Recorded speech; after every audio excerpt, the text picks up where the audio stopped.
Alrighty, folks. We're back. Part two of the doubleheader watch party here on this fantastic race day Sunday. We just got done watching the IndyCar race. And what a fantastic race that was. Alex Palou takes the win. Christian Lundgaard, team, fucked him with that terrible pit stop. A great drive by him. And then Graham Rahal, his first podium in quite some time. Congratulations to him. Fantastic race. We'll talk more about that on Tuesday. Awesome F1 race this weekend. We also have MotoGP going on at the same time over on Fox. I won't have that pulled up because unfortunately all my screens are being used, so I won't be able to watch it. But if you guys are watching it, keep me informed and everything going on with the MotoGP race. That'd be fun. There is a poll out right now on the channel.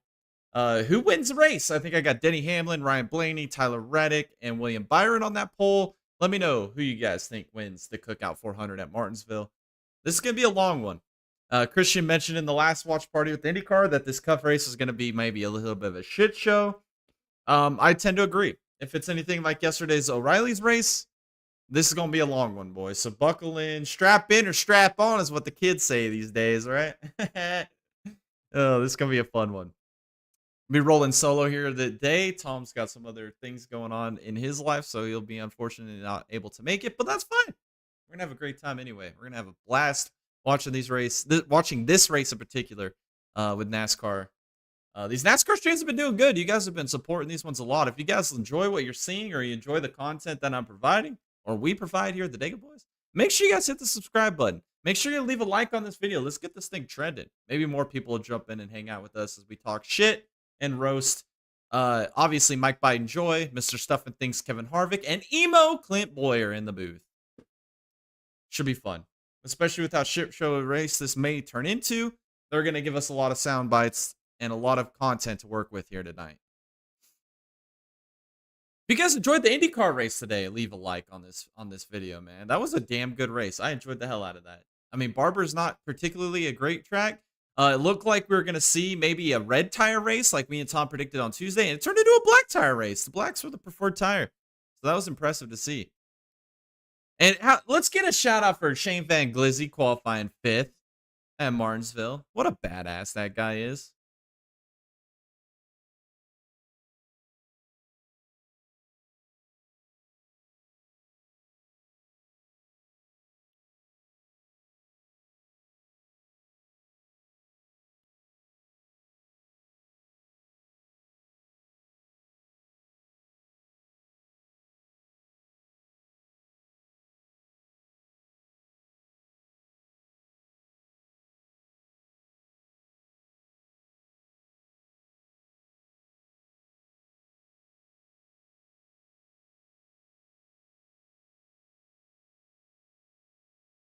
"40 races, 6 wins, 21 top 5s. That's crazy at Martinsville. That's nutty.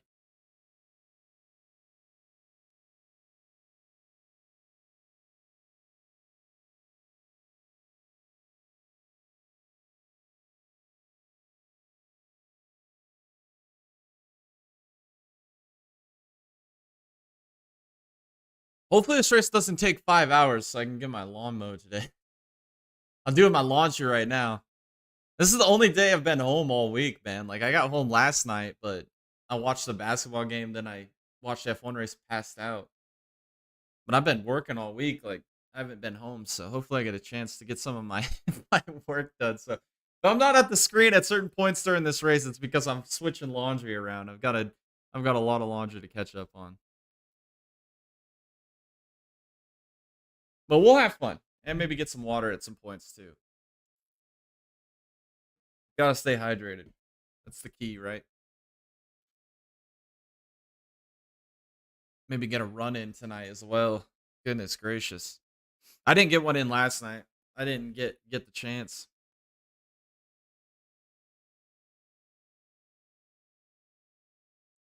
Alrighty. Let's see. Syndick's up here. Gibbs is up here. Hosen's up here. Red Dick's up here. Elliott's up here. Lagooner's up here. We got Bell. Blaney's up in 12th. Hung Money. Zane. You got Busher and Bubba.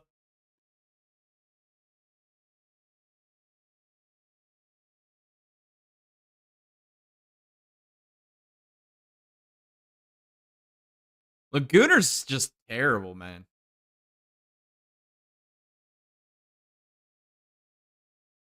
He went with the Heisenberg look, and he didn't turn into Heisenberg.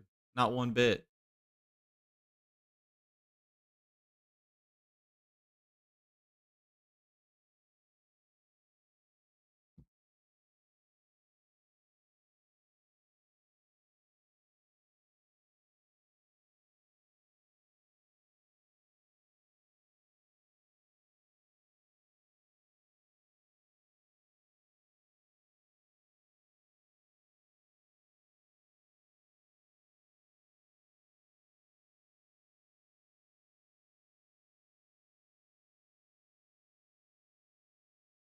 Corner laps.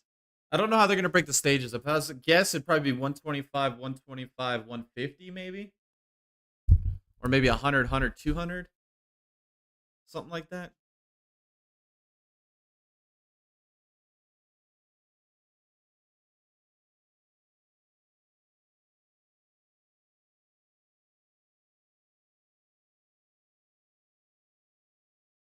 Oh, God. Got the cutaway car that shows how to adjust the chassis with your wedge.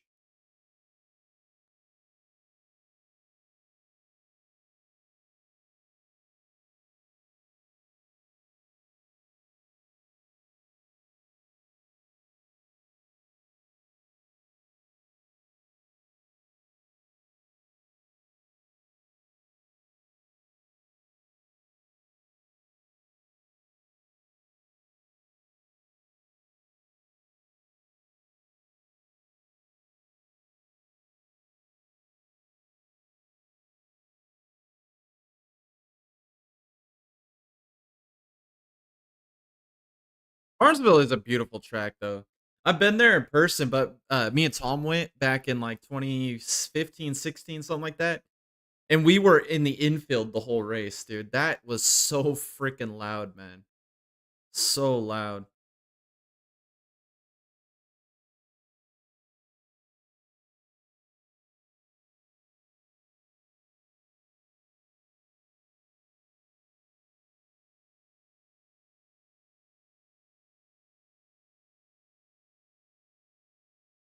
All right, 80, 100, 220. Okay, I like that a lot better. That's a way better way to line it out.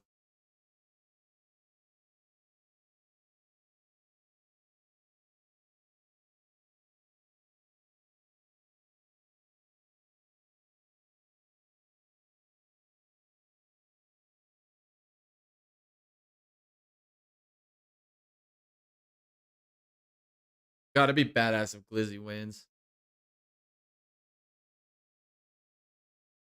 But, you know, they're gonna discredit and be like, oh, well, Martinsville, the closer you get to road cars. You know they're gonna say that.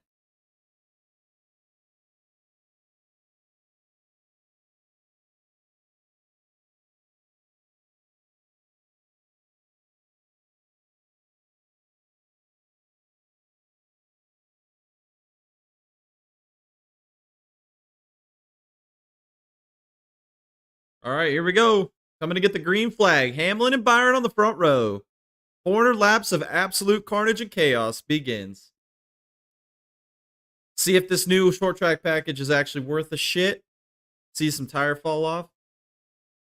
It's a nice, hot, slick day, looks like. Maybe we'll see it. Maybe we won't. As long as they don't talk about it, we'll be Gucci. Denny Hamlin's got 33% of the vote. So it looks like it's getting spread out amongst these guys up here.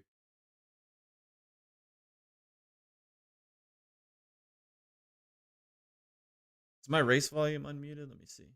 No, let me unmute that so you guys can hear it. There we go. Oh, Syndic just shoves the nose down up on SVG there. Guys trying to pull down the racetrack to fill a hole and sometimes block, and sometimes that's when things don't work out and somebody shoves the other guy out of the way. Well, with this, since we went to the Gen 7 car, in my opinion, you can hold on to that outside a little bit longer on these restarts than you used to. So you still have to get it sorted out, but you might be able to, you see them bottle up on the inside. It's an opportunity if you can get it on that outside line. Whoa! Poston was looking to the inside of Glizzy. But I can not stress this enough. Putting Denny Hamlin on the pole of this race and allowing him to be able to control the pace in this is exactly what he wants, and nobody does it better than Denny. And we saw something yesterday in the O'Reilly race that I'd not seen at Martinsville, which was cars going 3 wide around here lap after lap. Track's wide enough to do that. It's not always clean enough to do that, but they were making use of every available inch. Posted to the inside of Reddick. This weekend we've had the modifieds here. I think that's for 7th. It is. So, you know, this racetrack has been run on. Haven't had any rain since we got the modified race in. So it's definitely cleaned up and had some rubber. Whoa! Hosen into Reddick. Lagooner into Hosen. And these are the days that you're going to see things like that happen for Carson Hocevar. We've heard him talked about him being aggressive, but these are the days where guys aren't going to wait around on him. And Joey Logano didn't waste any time laying a bumper to him right there. Larry Mack. Yeah, guys, we saw this yesterday in practice. These guys with the Gen 7 car and a sequential shifter, they go between 3rd and 4th gear, shifting about 4 times a lap. We're only 6 laps in. Denny Hamlin stopped shifting about 2 or 3 laps ago. He is keeping it in 4th gear compared to Josh Berry and William Byron. That's a good point. Right along with him right there. He can see it. That right hand doesn't even think about reaching over there. I guess that's our version of cruise control. Well, there's a couple reasons that he would do that. With the more horsepower, those shifts come really quick up off the corner, but that means more torque, more horsepower up off the corner as well. So And Hosen is going to get in clear there to the bottom behind Lagooner right in front of Bell. Whoa! Bubba into Elliott. Into those tires longer. Yeah, with more torque and horsepower, more wheel spin. Did you see Bubba going into turn 1? He gave Chase Elliott a shot. Moved him up out of the He groove. gives him another shot. Chase is having a little bit of trouble taking off here. Probably low on air pressure. You can see it a little loose. Where the hell's Zilly running? Not even in the top Typically, 20, man.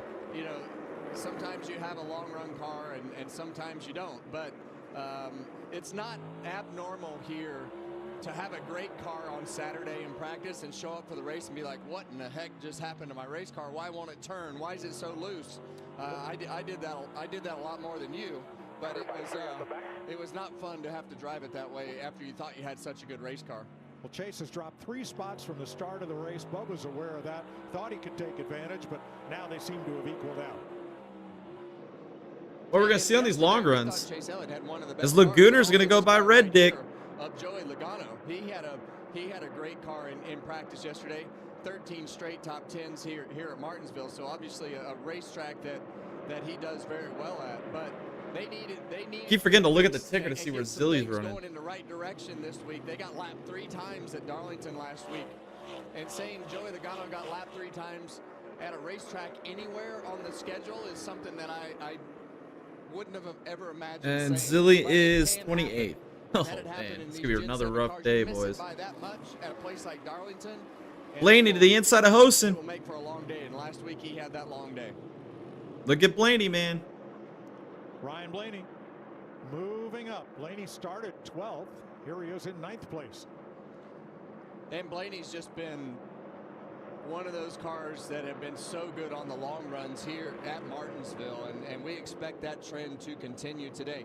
He has a little bit different. Barron's back. Raleigh method yesterday was a than long everybody race. else. He Oh, likes to that race ride was an that absolute curve and nightmare, rip dude. that curve right next to it Goodness off every gracious. I single still lap. A lot can't of believe they guys will drive finished that in, thing when they did. I wind thought up that the race was racetrack, going to you be an see 8-hour wrecks down freaking on the marathon. curve, and that'll change as the day goes. Red As the flags, down on the cautions racetrack, after and you have 2 to laps start after moving around. restart. It Everybody was has a a different fucking driving shit style, and show. his natural ability, I just hope this race to doesn't drive turn the into car a that. little bit freer than the This is going to be at competition, least able 3 to hours. stay Oh, this is longer 100%. and 100%. travel through the field like we see him do, whether we're at Martinsville, This is going to be a Darlington, or marathon. Vegas. He can drive a freer race car than most, and that keeps that center rotation speed fast. And I hope Well, so not, far he's because advancing. I got to get my lawn mowed Does today, and I every don't want it to be going into No the dark surprise. time, you know? So I can at least get that done today. Oh, Jesus. I see what you're saying. So is his sponsor. Oh, You see, this race used to be a 500 lap race. They shrunk it down to See right 400. there, which is a on the thank curve God. each and every lap. Those He's 500 lap right races around at that Martinsville were curve freaking very marathons, all the way man. around the corner. See how close he is to it? Everybody else kind of diamonds way up. That's a free race car. When I'm free around this place, that's where I'm married to. Blaney to the Look at inside of Reddick. inside. Blaney setting records the last couple of weeks for numbers of cars passed. And the reason he had to set those records were because of continued problems on pit road. The same crew comes here to service the 12 this week as was working on it last week. They're going to have to be better if he's going to win races. How are those guys still employed? That's what I want to know. That's the biggest mystery of the week, dude. How is the pit crew for Ryan Blaney still employed? Those guys are absolutely fucking terrible. Dude, it's nearly 10 p.m. here. I don't know if I can go to 1 a.m. Yeah, exactly. I feel that, Baron. That's how the F1 race was for me last night. It didn't start till 11 p.m. You had something to and prove. I was Boy, did you ever tired as hell. I watched it all the way till like, I think lap 46. I think it was like 7 or 8 laps ago, and I just passed out. Once I knew Antonelli had it in the bag and there wasn't really going to be any more passes, I was like, all right, I'm done. COPD thought it could stop you. Well, COPD never met someone like you. You kept right on going. Breztri has 3 medicines and 1 inhaler with better breathing starting within 5 Whoa! minutes. Contact between Hung Money and Bell. Now that's a COPD maintenance treatment that works as hard as you do. Let me mute these Breztri commercials. won't Nobody replace wants to listen to these pharmaceutical company commercials anymore. As Bell is backing up, as now Elliott's to the inside.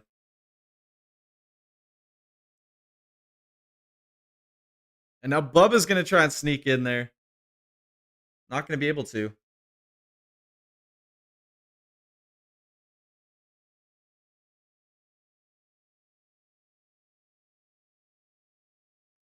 The only upside, Baron, is we got Hamlin leading the race right now. And if he's leading the race, there's going to be less cautions because he's going to keep the pace at a certain way where it's going to continue to move it faster.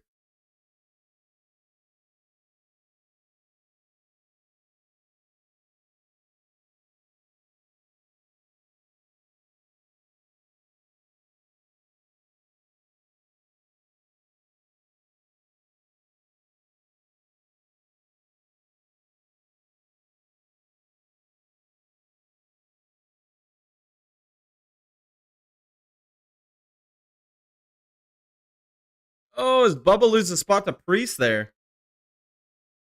Bubba's been using that front bumper up, man.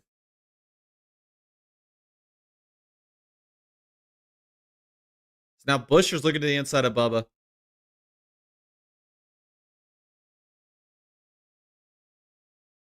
Oh, contact again. Bubba just keeps making contact with everybody. Every car that's been around him, he's made contact with.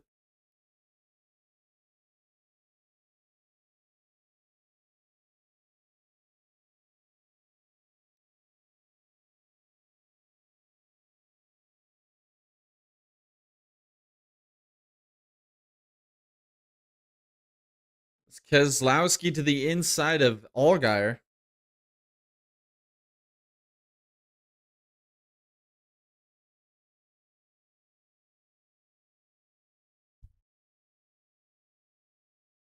Yeah, next week's an off weekend for NASCAR. I forgot about that. Easter weekend. Tomorrow, Well, not Green off Flag weekend because Baseball obviously got coming your way, Rockingham, which 6 we would probably do a Eastern. watch party for Catch that. Ellie De La Cruz and the Reds versus the Pirates For the at O'Reilly race at 9:30. Rockingham. The Since Giants there's no against other the racing Padres, series all on next weekend. FS1. No Here in IndyCar, no Martinsville, 28 F1, laps complete. Hamlin, no Byron, Berry, Cup Series. Cindric has been We'll the do the running O'Reillys on order. Saturday. Cindric from 6th up to 4th. Ty Gibbs rounds the top 5. Earlier, we were allowed to sit in on Denny Hamlin's team meeting.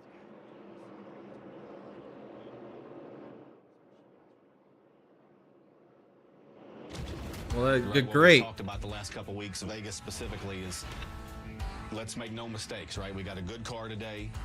Denny's great here. Let's make sure that we get him off pit road cleanly. We don't have a major problem, right? Consistency, that's what's going to win us the race today. Let's go get another Martinsville clock, right? Let's go do it. Let's go, boys. TikTok on 3. 1, 2, 3. TikTok. Tick-tock. Grandfather clock. Oh, Hamlin's going to get into some lap traffic here soon. There at Martinsville Speedway this year because This tradition started in 1964 with the grandfather clock. Fred Lorenzen got the first one, and they were made right down the street 2 miles from here at Ridgeway Clock Company. Up until this year, when Howard Miller, the parent company of Ridgewood, said they are ceasing operations. What would happen to one of NASCAR's most beloved traditions? The Hermel Clock Company of Amherst County, Virginia, stepped up. Turns out the CEO of Hermel was a classmate of track president Clay Campbell back in school, and they are the new provider of the grandfather clock. So we still got clocks? Yes. Yes. Hey, Kevin, Next week there is Super Formula Japan and GTWC Asia. Yeah, exactly. I can't get this. I'd have to get a VPN to get the Super Formula races. I usually just have to watch highlights of those. Those dark spots will actually start to cake up, and when they cake up, you can get that right front tire hung in that rubber, and it'll start to push the cars. We see John Hunter. I think next weekend's Easter weekend, so that's why most of the series are off. Is a battle. We knew that was going to happen. The heat is on. Watch those guys in front of Denny Hamlin. Yeah, big battle back there. Nobody wants to get taken off the lead lap during the first. Whoa, Hamlin and Hill. Of the race. That's Austin Hill just in front of Denny Hamlin.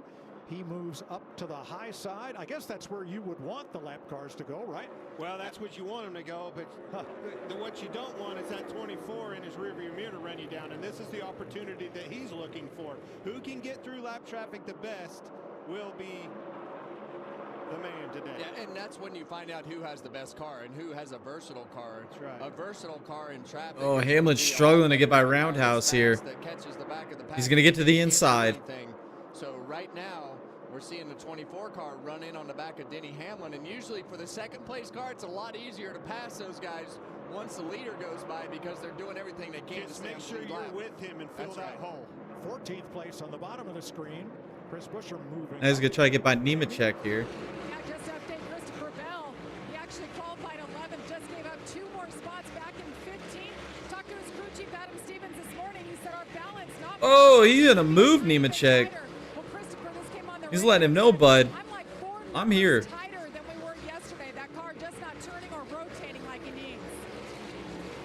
Well, not surprising. Can't get the power down. We were talking about earlier with Chase Elliott not looking quite as good as he did yesterday. Denny Hamlin's getting frustrated. Oh, he's giving him all kinds of bumper business now.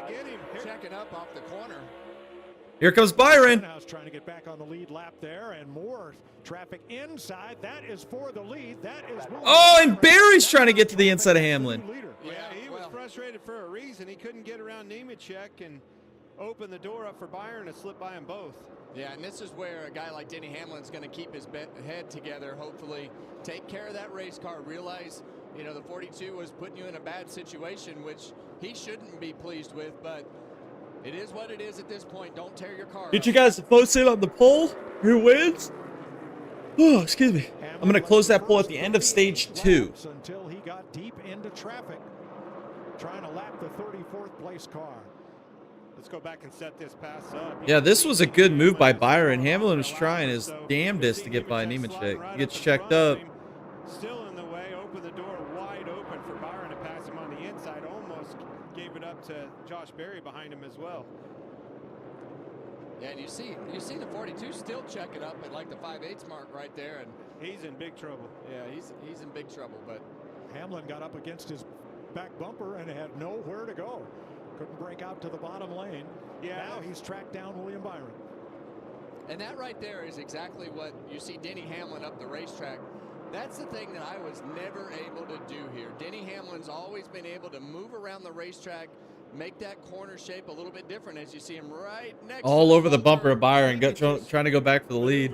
And I saw this, and that's why when I talked to him, I knew that the confidence was there. Much like when we talked about him after Vegas, I vividly remember him doing an interview and saying, these guys are in trouble. My car is lights out, and it is that way again. He can just Hamlin back for the lead. Gonna get it. Lead back and gets it. Next car ahead is Kyle Busch. KFB. After a dismal qualifying effort, I need a caution between lap 30 and 40 because by then my tires are going to be toast. Well, he made it a little bit further than he thought it was going to make. Let's hear what he has to say on the radio. More rear brake set if you need it. That was helpful. Since when does more rear brake give me drive off? Let me drive car. I told you rear drive was the thing you needed. KFB's pissed. Yeah. Not really. I don't know, Clint. You know, it's what he needed is Nemechek out of the way. Yeah, it's you know, I think that the 8 car is definitely in a tough situation. Kyle's frustrated. The cars aren't running good, and unfortunately, it sounds like there's already tension. We have a new crew chief with Jim Pullman there on that car, so it's pretty early in the year to have that frustrating conversation already. Well, and it's not just him. I mean, we unfortunately noted that. I think their best car is 27th right now.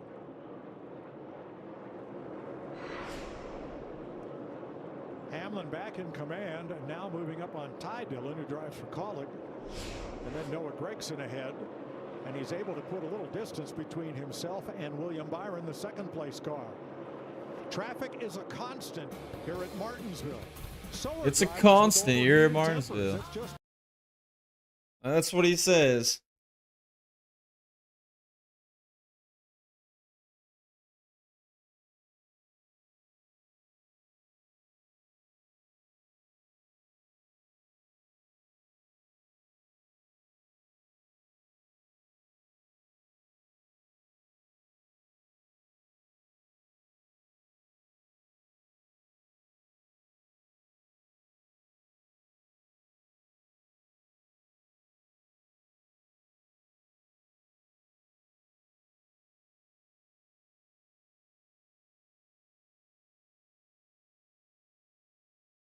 Oh, Lagooner's into the side of Nemechek now. And Nemechek's being a menace to these lead lap cars. He is not laying over and dying at all.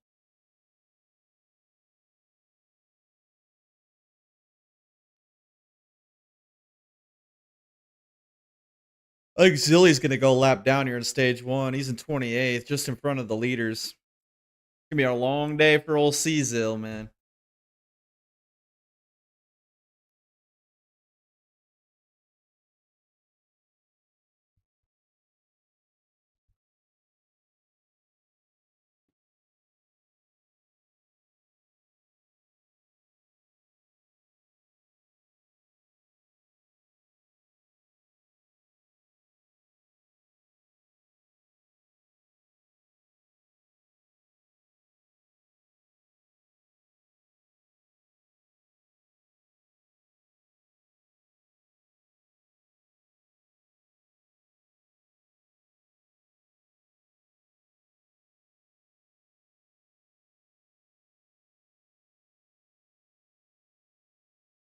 Keselowski keeps trying to move through the field here to the inside of Chassis Stain. He's not going to be able to make the pass happen.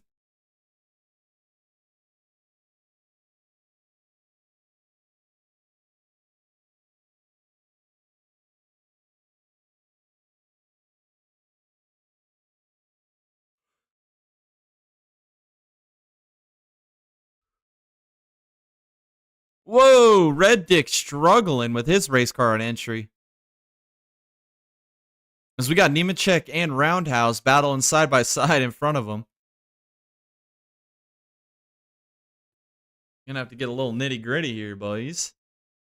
All right, let's unmute that. Let's get back to the race. 57 of 400 in Martinsville. Denny Hamlin back in command after William Byron led 6 laps. Caught Hamlin and passed him in traffic. Hamlin returned the favor. A couple more cars ahead as he works. Hamlin to the inside of Gilliland. Todd Gilliland, who under penalty lost his pit selection for that car not going through inspection the first or second time. Now let's take a look at Carson Hocevar's season. He's today's driver profile, sponsored by Chili's, currently running in 10th place.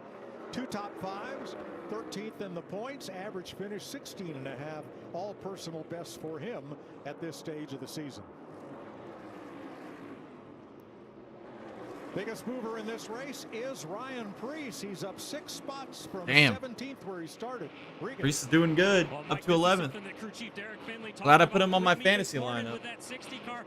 Oh, we got to get rid of this bot. Hit the rev chip and ruin both laps for him, but he said we are going to lean on Ryan's ability to manage rear tires today, especially early on, so that late in the runs we can be good, and that's evidence so far. That 60 car looking really good. Ryan quiet on the radio. Well, Kevin, 60 laps in, that's pretty much the extent of what we saw these drivers, these teams doing in practice yesterday, starting to separate the men from the boys here on the rear grip issues. Yeah, and what happens when that rear grip goes away? Usually it starts skating around on the entry. So as we've got 20 to go in this stage, Got rid of the spammer. Not normal for this stage to run caution free. So a lot of cars, like we saw with John Hunter Nemechek, get themselves in a box and get a lap down early because they're so far Old off. Zilly. Poor These Zilly. Fords are showing up. There are marching Just in gonna the have front. another long day, it looks like. If they're taking places, I sense a little bit of the Hendrick struggles again. There's some of these Hendrick cars slipping back a little bit. Chase Elliott's one of them. Larry Mack? Yeah, just to follow up on what Rick Keselowski's talked about, fucking the moving, 6-car dude. Ryan Preece trying to take care of those rear tires. Like Denny Hamlin, he is not shifting. He is staying in fourth. Breeze trying to get He by is running Hosen in here that for that 24th final and in stage second, point. 18 to go in the continues stage. shift between third and fourth. 18 to go in the stage. Right now, 4 Fords, 3 Toyotas, 3 Chevys in position to get stage points. Down to Hocevar.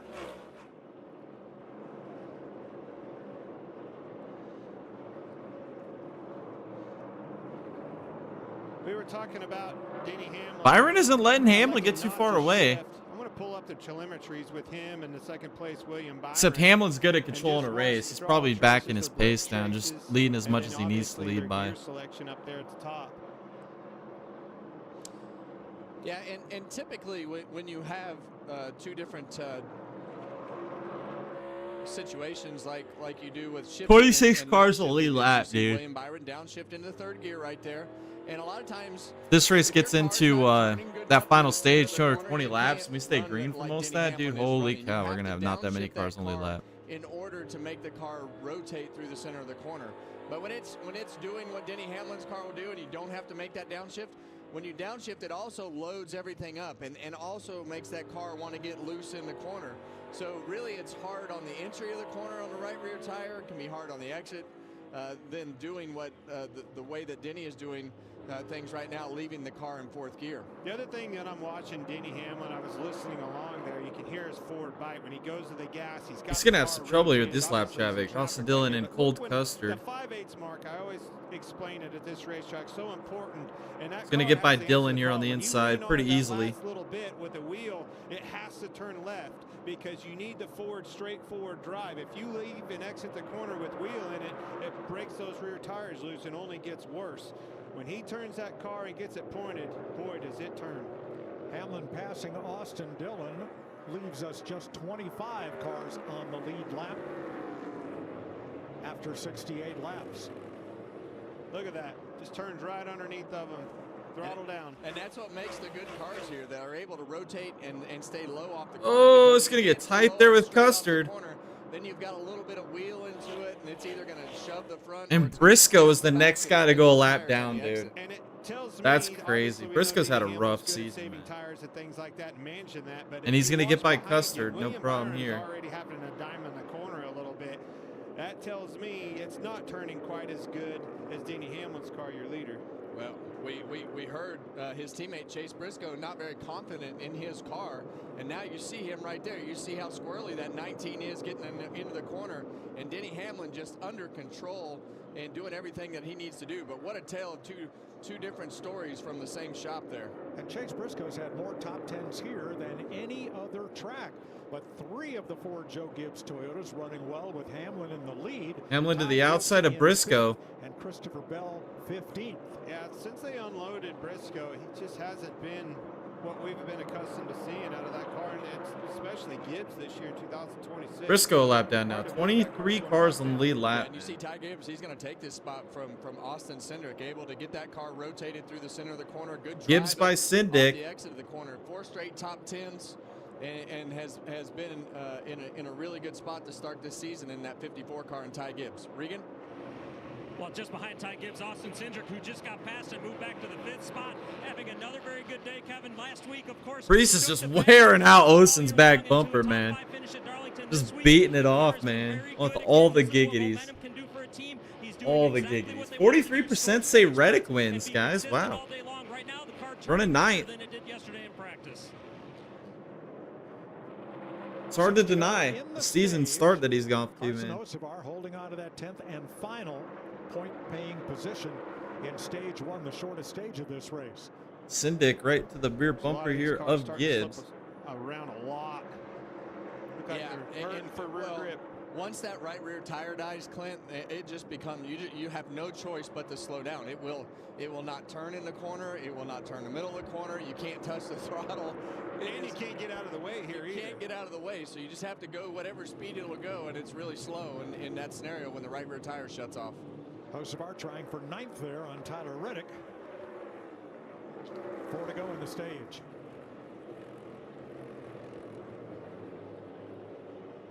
Yeah, we talk about Tyler Reddick and being right in front of Carson Hocevar. Look, the short track piece of it has to get better for this 45. I think when you look right now running P9, I feel like Tyler Reddick and I had the same experience here at Martinsville, and running P9 would actually be a pretty good day for that 45 car. I want to give some praise. Take it, Ryan Preece up 7 spots now with the Preece machine. He is rolling both RFK cars. His teammate Brad Keselowski the same way. Caution, guys. Caution. That'll end the stage. In the stage. This Hamlin just did lap. Was it Cody Ware? And nobody is around, so we'll await. And what the fuck was this caution for? But this will put an end to stage 1. Oh. I think it was back there racing hard. You see the leader, Denny Hamlin. Now watch this chain reaction. See Nemechek up here in the 42. 7 gets into him. 42 gets into 51. Around he goes. Boom, boom, boom, boom. Around goes Ware. That's what happens. That's what happens when that leader just saved McDowell and Chassis Stain, man. They were going to get a lap down. Where you're close to the end of the stage. See Denny take a quick action right there, and all those guys in front of him stack up, and 51 car spits out the other side. From the Bob's Discount Furniture Cam. Shows you just how close things can change in a hurry, though. That was your leader right in front of him. All right, Hamlin's going to win stage 1. Everybody trying hard to stay on. Clean stage 1, honestly. Cody Ware goes 2 laps down. For the most part. I feel like you can overcome a lap down pretty easy. You go 2 and 3 laps down against this competition today's day and age, you're in big time trouble. It's over. That was Nemechek almost went 2 laps down.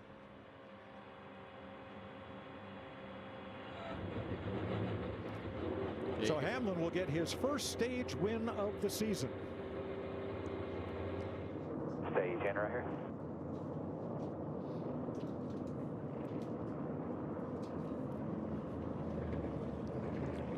Stage 1 is in the books. And final spot, 1 stage point.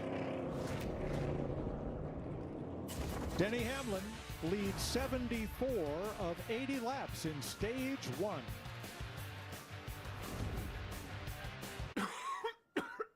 COPD is an ugly reality. Do you have his medical history? I watch as this world just keeps getting smaller. But then, Trelegy helped us see things a little differently. With 3 medicines and 1 inhaler, Trelegy keeps airways open for a full 24 hours and prevents future flare-ups. Once daily Trelegy also improves lung function, so he can breathe more freely all day and night. Guys. I'm sorry. I have to listen to them, and they suck. Absolutely suck.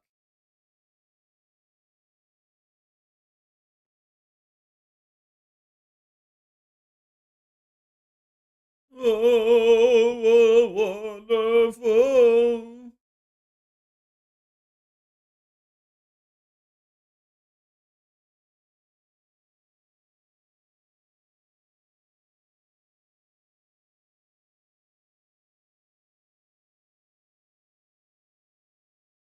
Michigan absolutely slaughtering Tennessee in the Elite Eight, dude.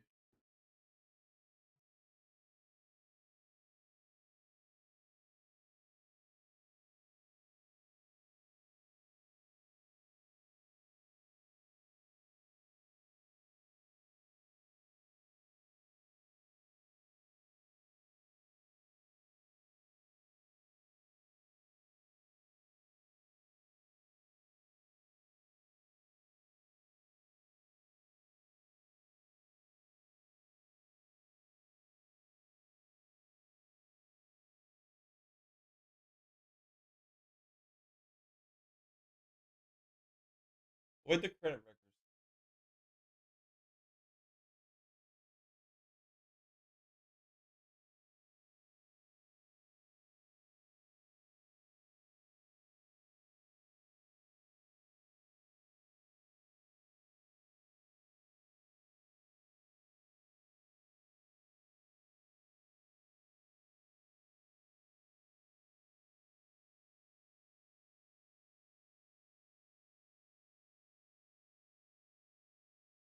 All right, let's see how long it takes for them on this stage break. Seems like they take fucking forever, dude.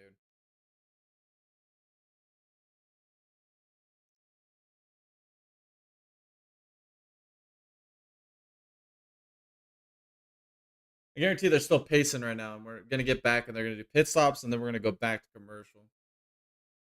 Guaranteed, that's how it's gonna go.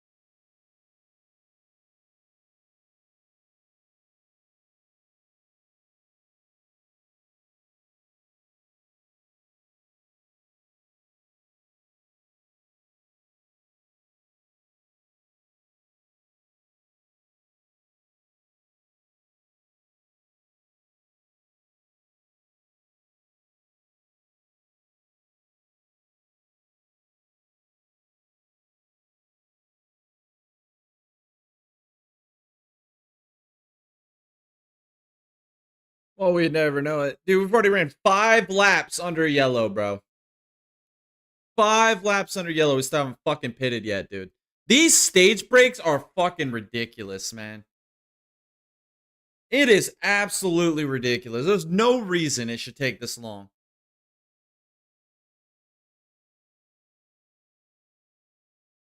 I swear you spend half the race just watching them pace around, bro. Pace car leads more laps every year than every other team. Ran 6 laps of the stage. The caution came out with 2 laps to go in the stage. And we got to run those 2 laps. And we run another 6 more under yellow before we even open pit road. Why?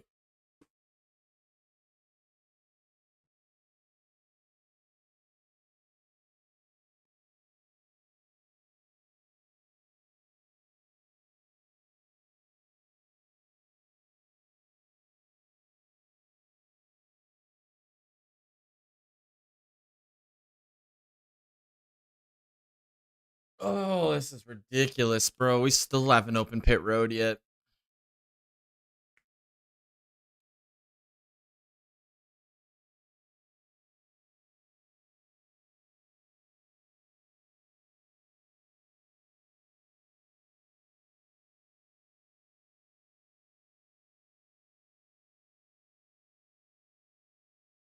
They just now opened pit road, 7 laps into the stage.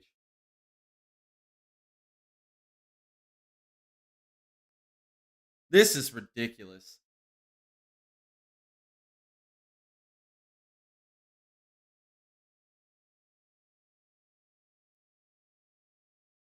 It wasn't even a wreck that caused any damage to anything.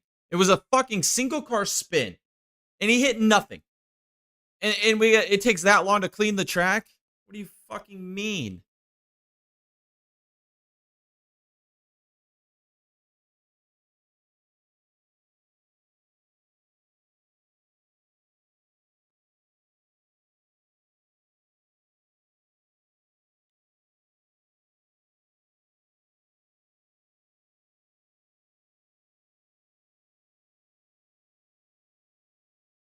And now back to commercial. I'll just sleep. Oh, I don't get it. I don't get it. Why it takes this long. It should never. Not in any realm of reasoning or explanation.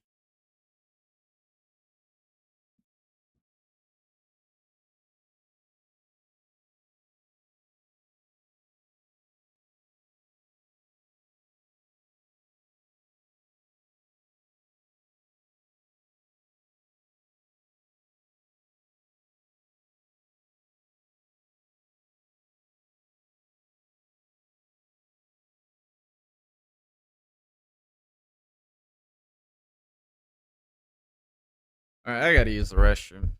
Obviously, this commercial.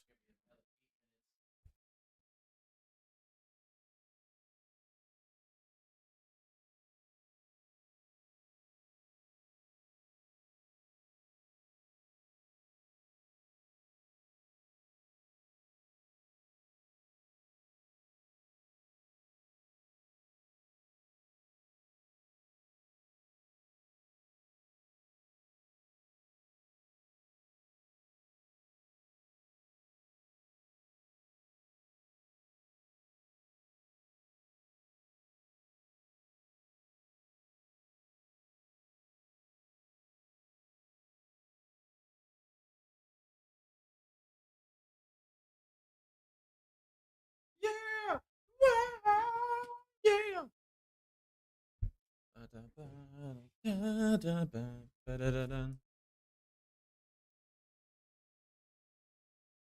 Oh yeah!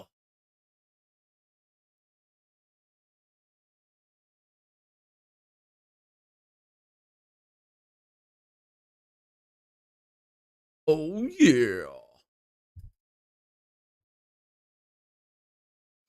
God, these commercials take forever, dude. Tom just asked me how SVG's doing. I say he's P6. He's doing good, man. Let's see if he can finish there.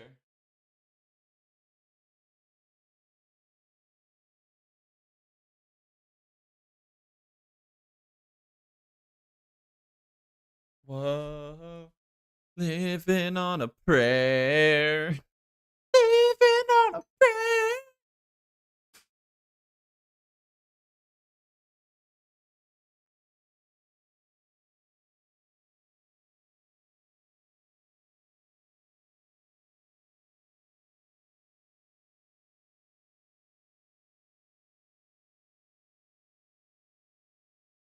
I've never been to Dave & Buster's.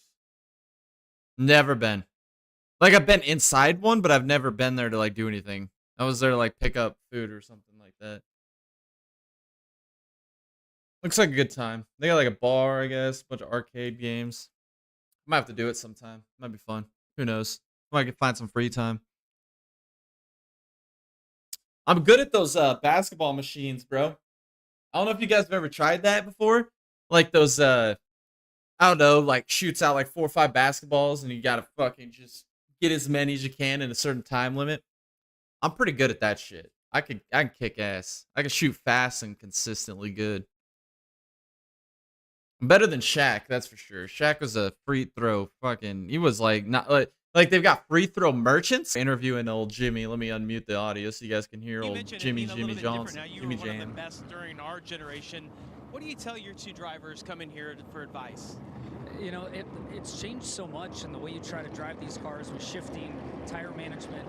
I don't really think anything I knew from the days when I was here really applies. So just trying to keep their head in the game as we're trying to build our company, keep them calm.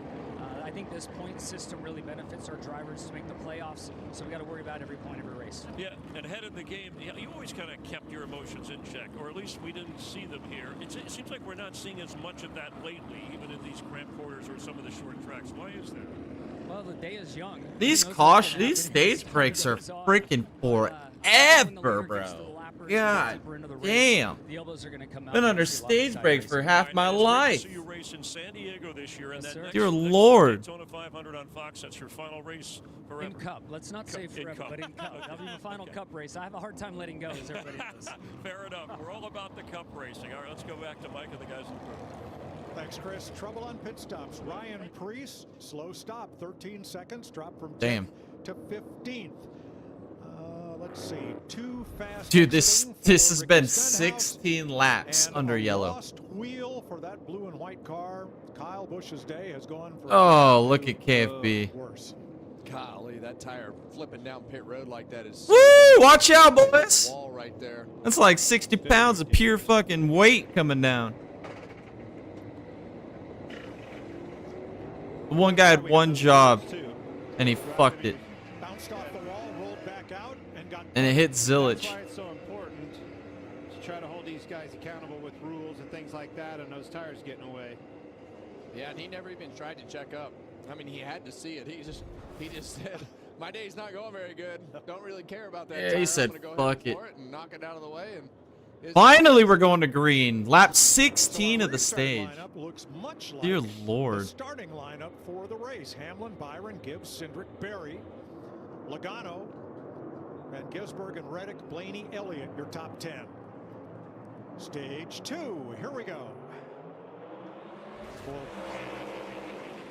This will take us to lap 180. Well, it looks just like the start of the race, Mike. Same two guys on the front row, kept themselves in that track position throughout those first 80 laps of stage holding 1. a little stronger on that outside, though, Kevin. Keep an eye on it.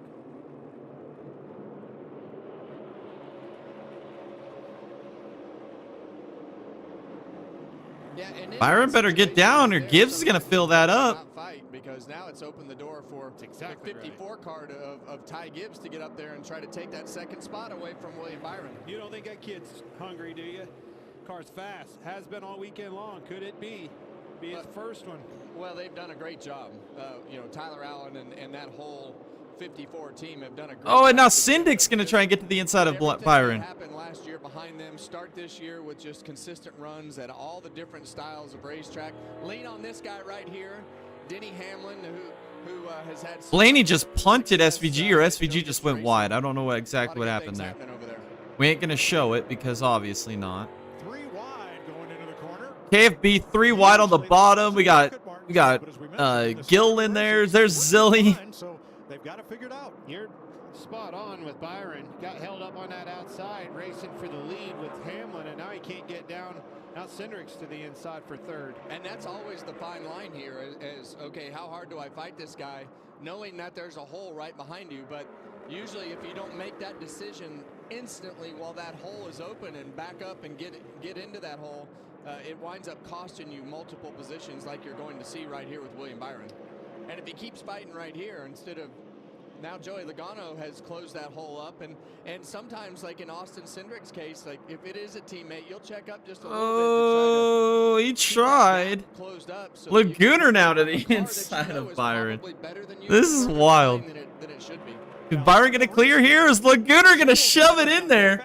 He said, fuck no, Byron. I'm coming through, son. Now Reddick's back. Yeah, he's going to get down now.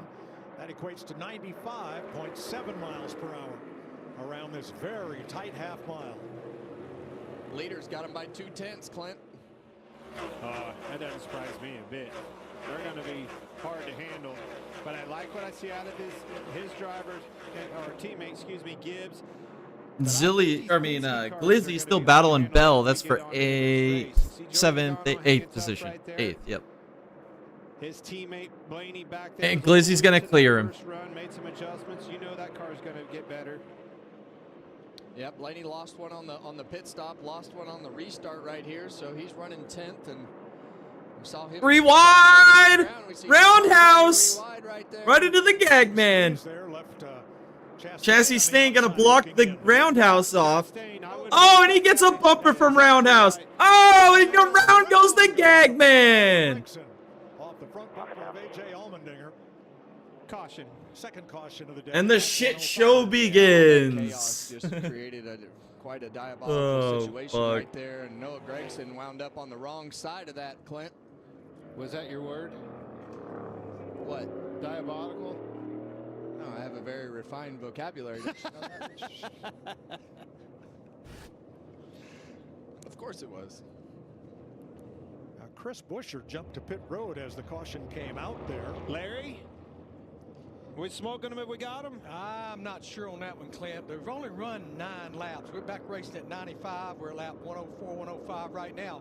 Yeah, you may see guys at the back of the pack. What the hell is up with Buescher pitting right there, going up the road? I just don't see the leaders coming. Remember, you can run this whole stage easily without stopping. Yeah. Watch the 4 here. Let's see what happened. Well, I think it all started with what's beside. Okay, single car spin with no damage. I'm guessing that this is going to take 24 laps of pace laps to go back green. I'll do my guess. Noah's kind of an innocent at the rate we're going today. Well, Noah kind of went up the racetrack, and Allmendinger was already there and just kind of drove over the front. Single car wreck, no wall contact. It started with this. See Chastain way to the left for a big block, kind of put him. See, they come up the racetrack. He tried to check up and give him room and got run over from behind. Yeah, I don't think that wasn't his doing. Yeah, there wasn't anything intentional right there. Just a lot of things happening. Now, as that was happening, the 17 was pitting. They had a problem with the right front tire, so that will leave Chris Buescher 1 lap down. Who's pitting? Going around there. Looks like Hug Money is going to be the first one to pit. Should we blame that on Jamie Little? Oh, got some cars on pit road, Larry. Guys at the back need adjustments. Kyle Larson leads them in, along with Zane Smith, Brad Keselowski, Eric Jones, Michael McDowell, and Daniel Suarez pitting.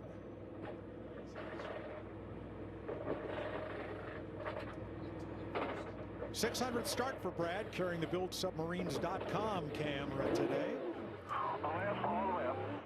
Richard Petty won in his 600th start, so why not Brad? Why not? And you know, why not? The 6 team is just qualifying, right? Like they have the race pace. Brad's not winning this race. It's gonna be fucking Hamlin or Blaney. You see Blaney. this strategy? Just try to put yourself in a position where you can do something a little bit different than everybody else.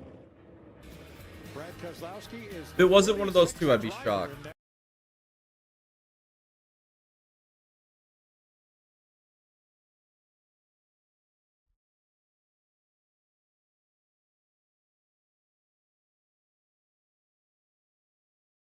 We didn't like the Texas, so we dumped the tea. I'll dump my tea bag on your face, bitch. That's how I would make my commercial.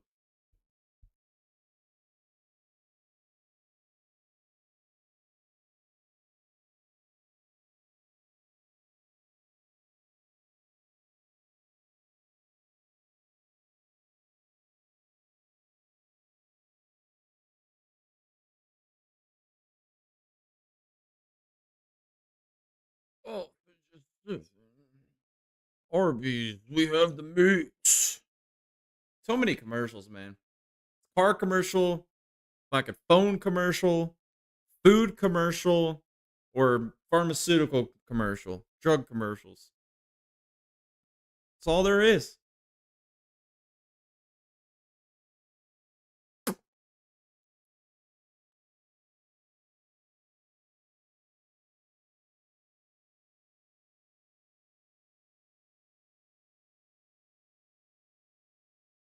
And a Chili's commercial. We get Arby's, Chili's, Chevy, Ford, Dodge, Honda, Toyota.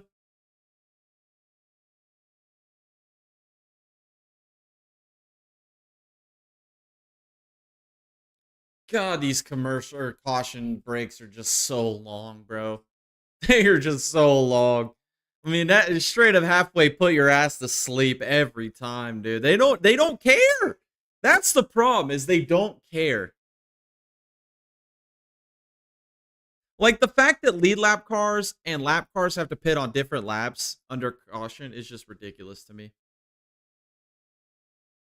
Just let them all pit and then line them up.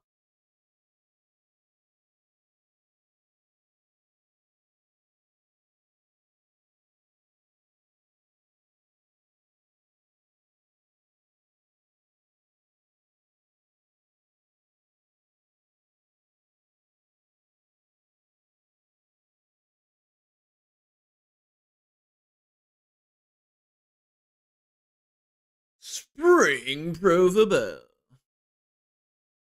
All right, let's go back to audio. Friday, 8 p.m. Eastern. I don't even watch the NFL, so who the fuck's watching the UFL? 110 laps complete. Second What the fuck is the UFL? For Noah Gregson spin Is that like off the front college? AJ Allmendinger Extra after there was college a dust football or up something? right in front of them.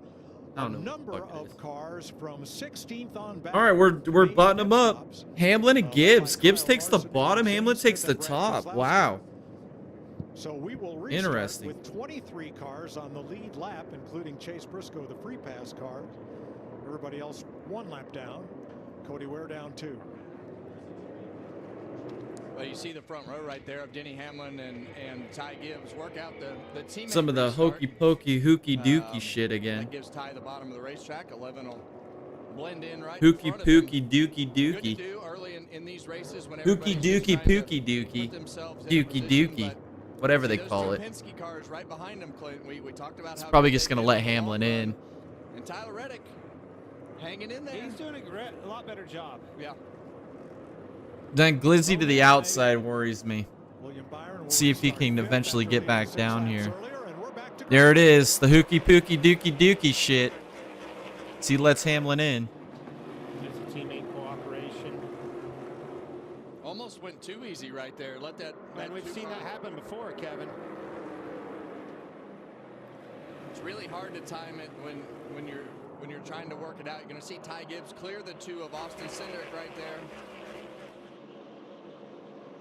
Coming up the outside, Van Gisbergen, Priest trying the outside, Chase Elliott as well, and Chastain.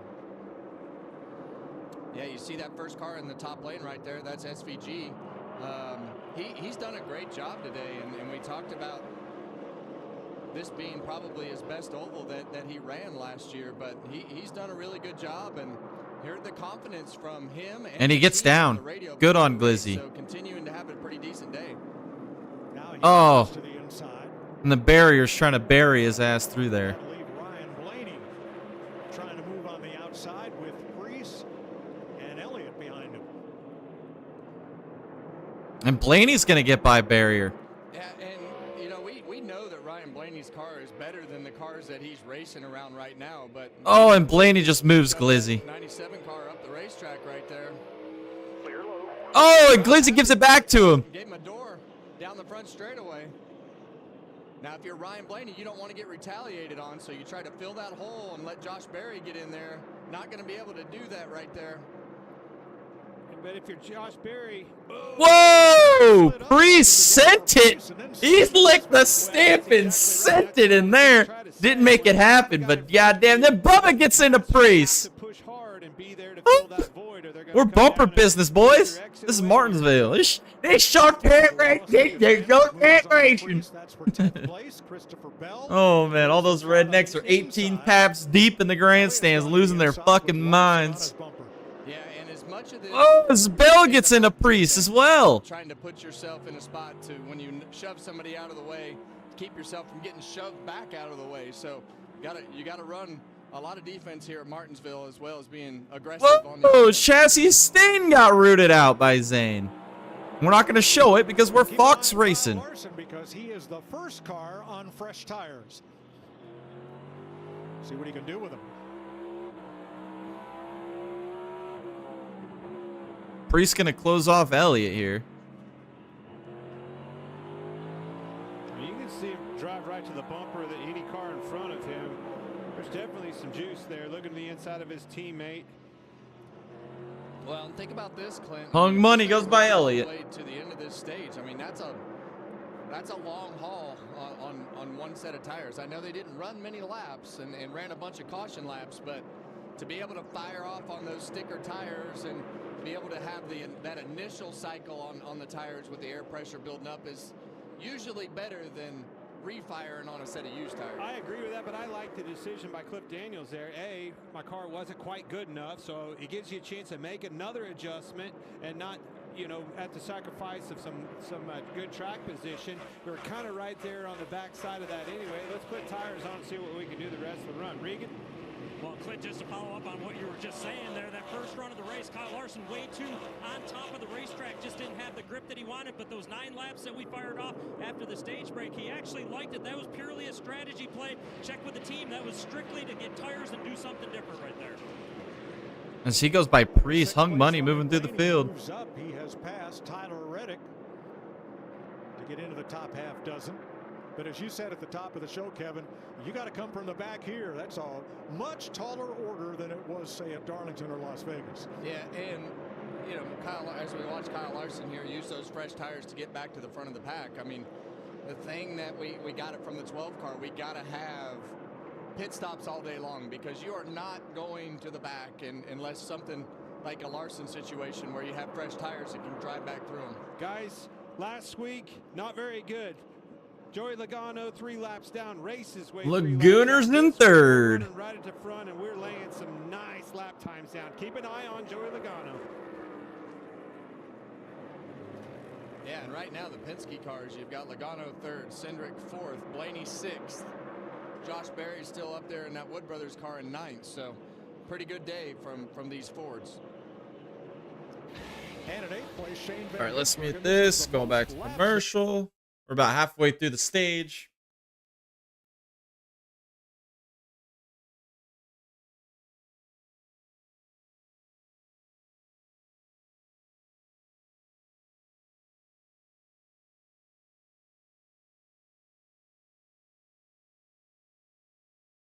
We're almost halfway through the stage. We're on that 48 of 100. Set 273 to go. Hosen has kind of been a non-factor as he gets Osama Ben Suarez. That's some teammate on teammate crime right there. But Osama, he hits everything. He's got that 747 machine ripping the bottom of the track. Sponsored by United Airlines.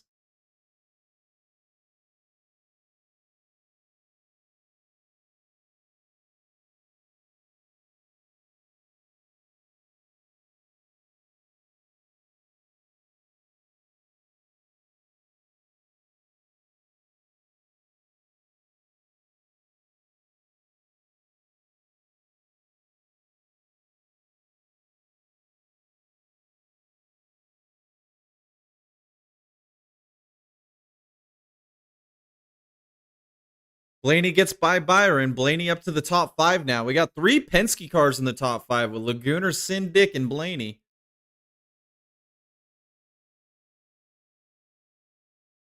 $23 cars on the lead lap. Briscoe is the last one on the lead lap.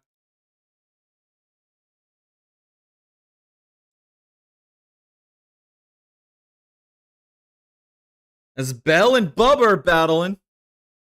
Bell to the inside of Bubba. Now Hardy's machine does look pretty nice, though. I'm not going to lie. That's a good-looking car.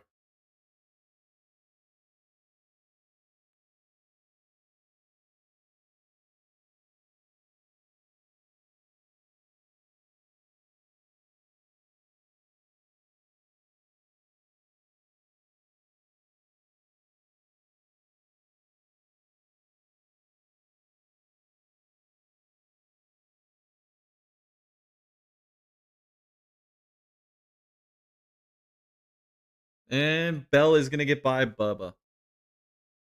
For the Cookout 400 at Martinsville Speedway, Denny Hamlin leading 127 of the 134 laps so far. Ty Gibbs in second, Joey Logano, Austin Cindric, Ryan Blaney. First Chevy is William Byron in 6th. Aerial coverage brought to you by Goodyear. Tried, tested, proven, legendary. That water tower looks like Larry's belt when he's down there covering the pits. All of his radios on it. Denny Hamlin at a 20.50, even on cruise control. The second fastest car that last lap, Ryan Blaney, who has moved up to 5th now, was quickest. It's going to be Blaney versus Hamlin for the win, for sure. Now, Chris Buescher was pitting when the caution came out at lap 105. What was the issue, Jamie?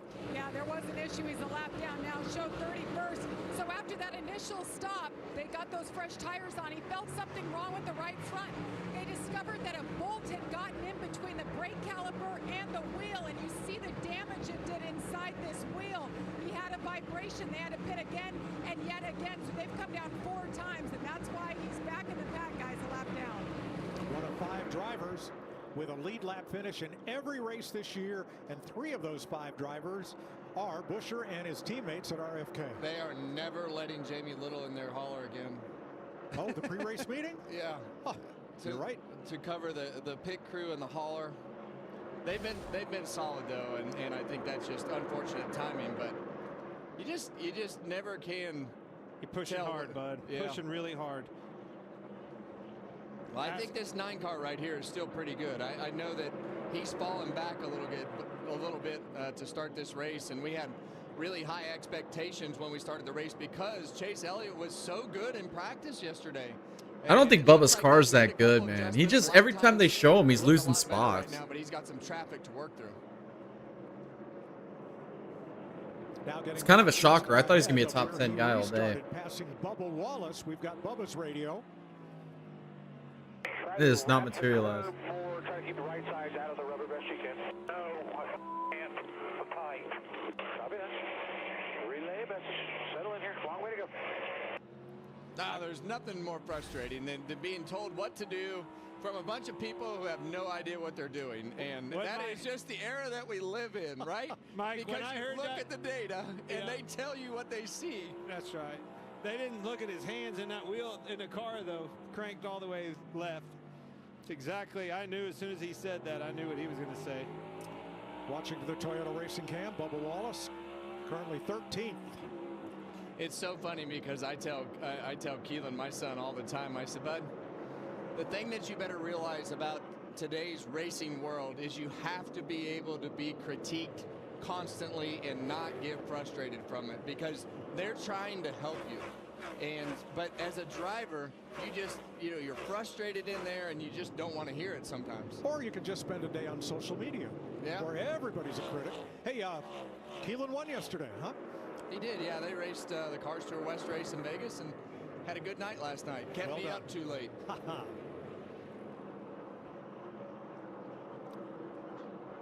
Denny Hamlin's now led 138 laps, putting on a clinic here in Martinsville. Regan? Well, Mike, interesting conversation earlier today with both Denny Hamlin's crew chief, Denny Hamlin's crew chief, Chris Gale, and the 54 crew chief for Ty Gibbs of Tyler Allen. Different strategies. It's going to be a matter of time before Blaney gets by Syndic. He's been running faster lap times. The 54 car went out and tried to go Well, maybe. as early as he could. It's kind of leveled out, stabilized. Same with Hung Money. Hung Money's on them new tires, but it's stabilized. I mean, he's not flying to the field like it looked like he was going to. Got by a lot of the pretenders. But once it got far enough up in the field, it kind of turns the other way. New tires mean something if you're a decent car, but not. Nah, you're not gonna beat the better cars on older tires. About 35 laps into this run since he's changed those tires.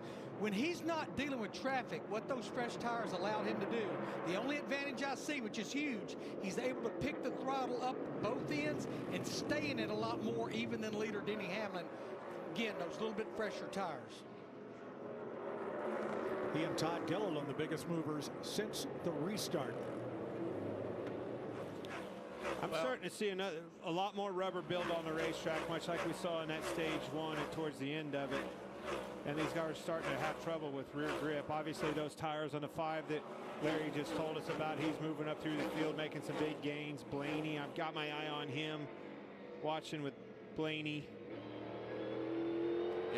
Well, Hung Money getting hounded again by Barry, so those new tires didn't really mean a whole lot. 'Cause now he's leveled out again, and his car's not that great.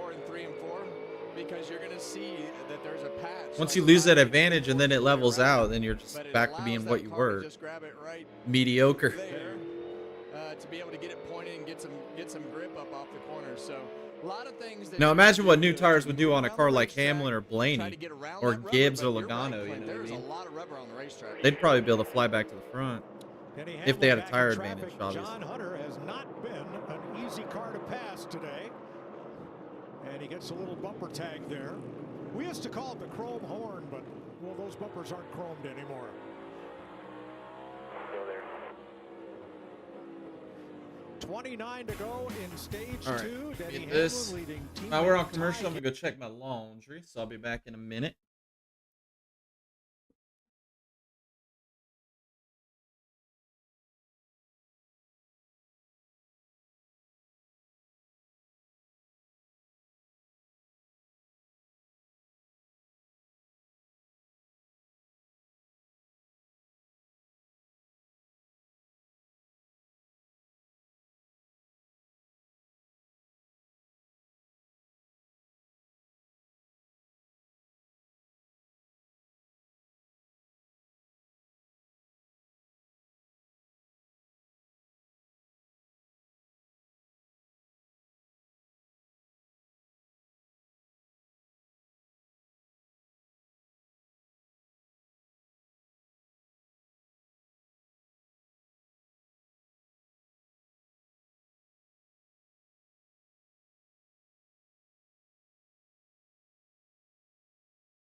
Dente.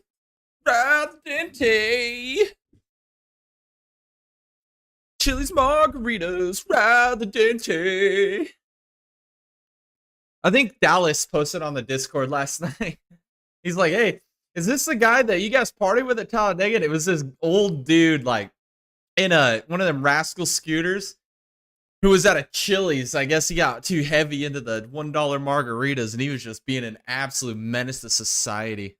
They're all threatening to call the cops on him. Cops are on their way, bud. Oh, no, you guys have to check it out. It's on our community page. It's pretty funny. Again, join the Discord if you want to join the best motorsports community on the internet. We post all kinds of fun stuff in there. Can't miss stuff.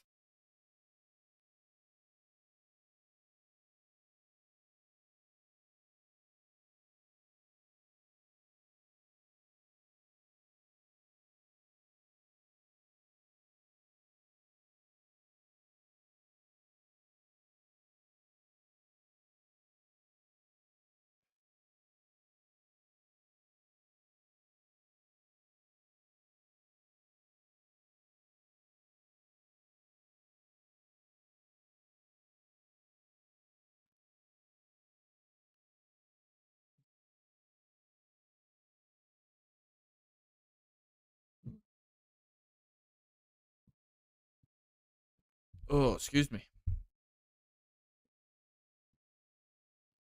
Oh, let me unmute this. There, you guys. In our business. He covers NASCAR. He was on the block with me for 20 years at Barrett-Jackson, carrying that big, heavy camera around, painting those cars, showing all the Hamlin details. full send moment on the Allmendingus. Wish you a real quick recovery, minimal sheet time. Hope you're back with us soon. Absolutely. We miss you. 161 laps complete as Denny Hamlin puts A.J. Allmendinger 2 laps down. Boy, he has been taking no prisoners. Clear, all clear. As we were alluding to, is a lot of cars moving around, guys, starting to navigate around here, and this is why. Look at the difference in the track rubber between when it cleans up over here at the start of it versus what we have now. Gives you fits out there, doesn't it? Yeah, well, it depends on what your car is doing, and if you can keep that car in the rubber and low on the racetrack, that's great, but a lot of guys can't turn in the middle of the corner, so they start to make that radius bigger, and they move up the racetrack looking for some cleaner racetrack, a little bigger radius to be able to get that car to roll the center of the corner, not have to rely on the front tires to cut so much on the bottom of the racetrack. So racetracks become Now they pick up a lot of that rubber and too. gives you a lot of options to be able to move around like that. Well, you can certainly see from that rooftop right there, you see how you can't get under it anymore when you wrap that curb. You have to be able to go up there, straddle, diamond a corner, do something to navigate around where those right side tires really push that rubber into the racetrack. Can't squeeze underneath of it, got to navigate around it. And your balance in a race car dictates how you do that a lot.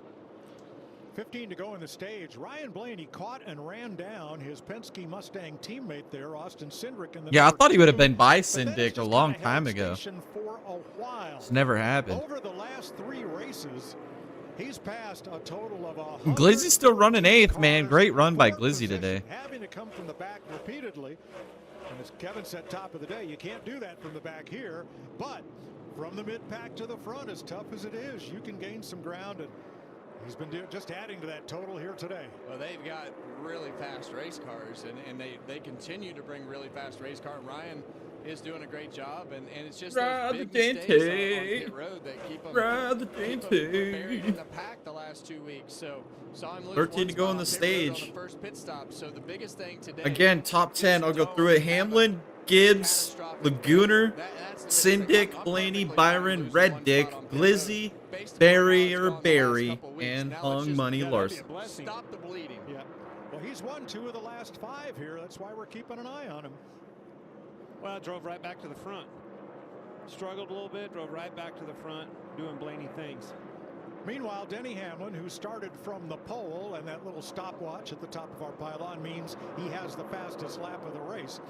This is the most laps that Hamlin has ever led in the first 7 races of a season. In 21 years, this year, with over 310 laps led so far, is his best effort. His teammate, Ty Gibbs, is impressing me. We keep saying this and talking about his progression. It just keeps getting better and better. We talked about the strength with the Toyotas, but this kid's doing a great job. I thought when we got into traffic, you'd see Logano and some of that experience behind him run him down, but that's not the case. He's holding suit with his teammate Denny Hamlin just fine. They get him in the lead, you might just see our first win with Ty Gibbs. And I mean, let's not forget the success that this kid had in the O'Reilly Series and ARCA Series, all the things that he did coming up. He's a winner. And, you know, I think his expectations are to go out there and win. So first thing you got to do to win is be up there in the front and be competitive all the time. You keep yourself in the top 5 like they have the last several races and have the speed in that car, you're going to win some races. But the thing about the Cup Series, and it falls into the Hall of Fame debate that raged on social media and podcasts this week, is that now he's racing against people with more success and more experience than him, and he's really going to have to develop and up his racecraft compared to when he was racing and winning in the lower series. I love that, and that's exactly what I was trying to say a second ago. Is I think he's done that, Mike. I think he is learning. They've minimized mistakes. Yep. We know at this level you can't have a mistake, whether it's a driver, pit crew, or whatever else. And this 54 car has handled that perfectly. No more mistakes. There's also nowhere else to learn at this level, right? Like, there is no bigger step that you can take than going from the O'Reilly Series to the Cup Series, and there's also no other way to get that competition and those things that you do wrong, other than being right here and in the seat racing against. Gibbs is within a second now of Hamlin here. Coach 5 Gibbs, laps to go on the stage. who is also Ty's grandfather, overseeing this team. Lagooner-centric Currently runs Blaney. in first and second, 12th with Christopher Bell, and Chase Briscoe just went a lap down. He is 23rd. We're 4 laps to go in the stage. Josh Berry in 10th, in position to pick up that final stage point if things stay as they are. And there is Berry for the Wood brothers, who was on pole for a while here yesterday in A qualifying. while. Hang on to it. A while. Watching this battle Like the for a while. wheat Blaney, I mean, that's thins. a teammate. Wheat Harder to pass thins. teammates here. Can't really use the bumper or anything else. As but he now worked on his we teammate see Hendrick for at least 10 laps. Finally got him passed. Blaney Yeah, get and by just what we Syndic. talked about Now earlier, Byron's looking to get you to know, the Syndic not inside able of to get Syndic back here. down, and, That's a battle and for Byron 5th in the stage. sneaks to the inside right there to try to take that 5th position away. And each of those positions is a point as we come to the end of the stage. 2 to go.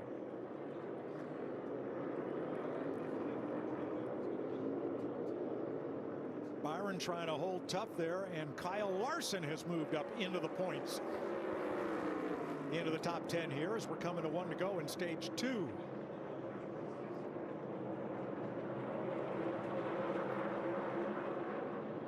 Final lap in this stage, and it has been all Denny Hamlin for the first 2 stages of this race so far. Dominant.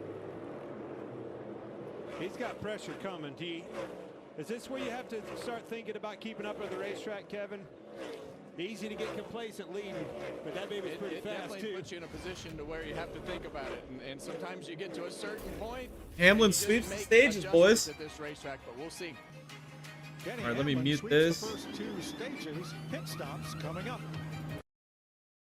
I'll be right back. Gotta go check that laundry again, boys.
All these damn Ram commercials. Nothing stops Ram. 38% of the vote on Hamlin. That's good because I'm going to close it as we end stage 2. Like I said, I was going to. So let's see what the end result was here on the poll.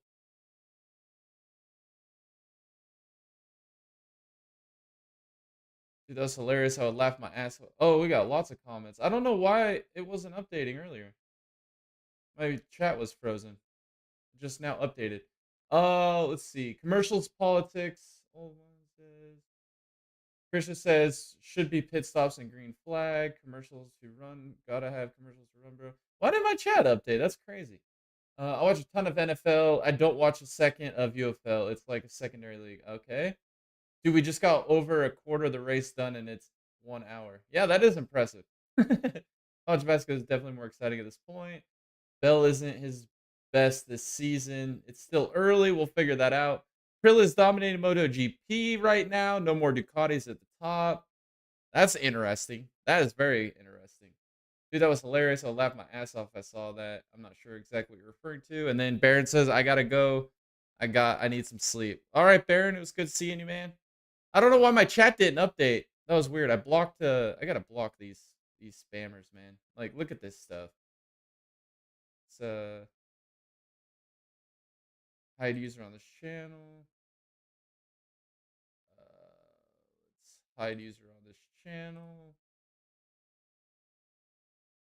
That's why. It's because I got all the spammers slowed my chat down. Sorry about that, guys. I don't know what was going on there. All right, stage 3, the final stage of the race. Over half the distance remaining, and we're already an hour and a half into the stream. So we'll probably hit over that 3.5 hour mark today. We'll see.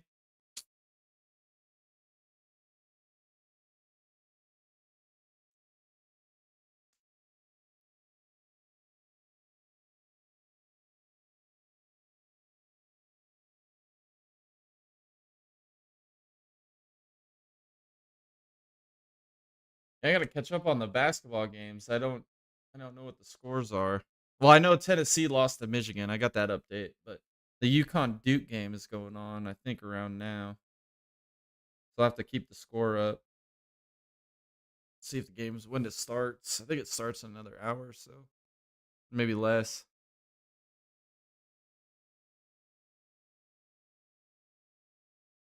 It starts 3:05. 3:05 the basketball game starts. All right, here we go. Green flag or stage ending pit stops, stage starting pit stops, however you want to label it. I would call them stage starting. 9.8 for Lagooner. Oh, Byron's got issues. Issues with Byron. Gibbs with a good pit stop. Oh, Blaney with a good pit stop. Holy cow. Shocker there, boys. Is the sky falling? Lagooner's going to beat Gibbs. Hamlin, Lagooner, Gibbs, and Blaney and Syndic. Woo, SVG, slower down there, buddy. Almost assholed old Hung Money.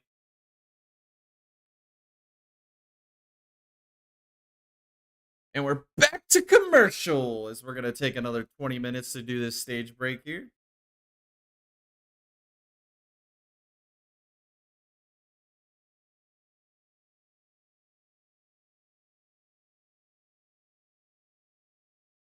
Let me see.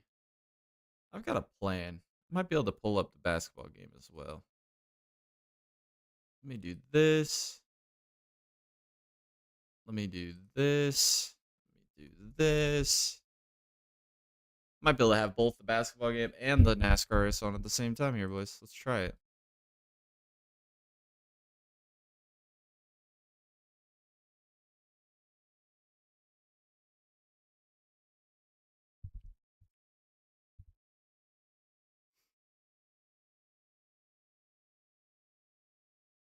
Because when one's on commercial, the other one won't be.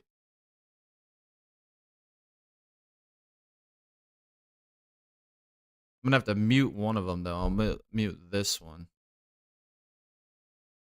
Let's put that up here.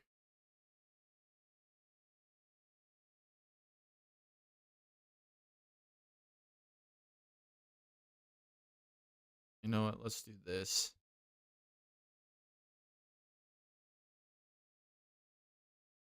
Let's do this.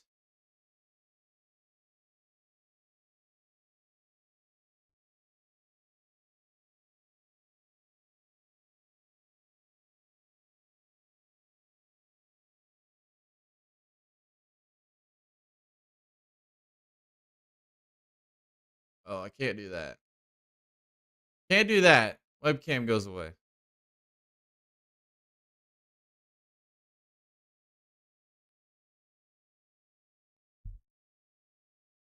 Shrink it down like that. There we go. Let's do that. We had 8 votes on the poll. Hamlin 37%, Reddick 37, Blaney 13, and Byron 13. So that's pretty even there, boys.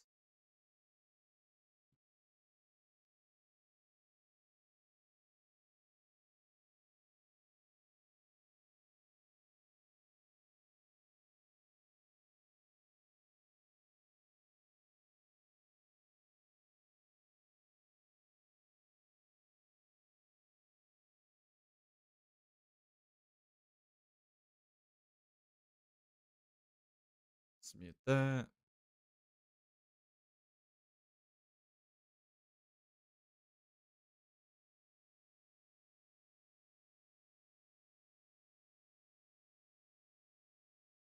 All right.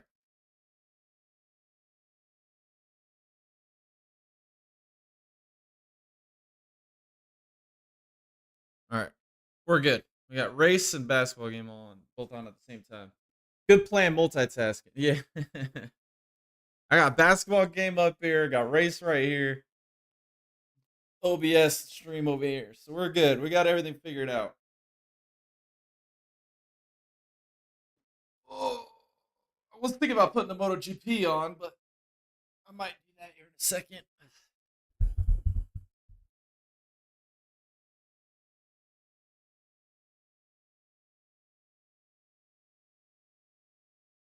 NASCAR modern day ballot. Biffle made the ballot, huh?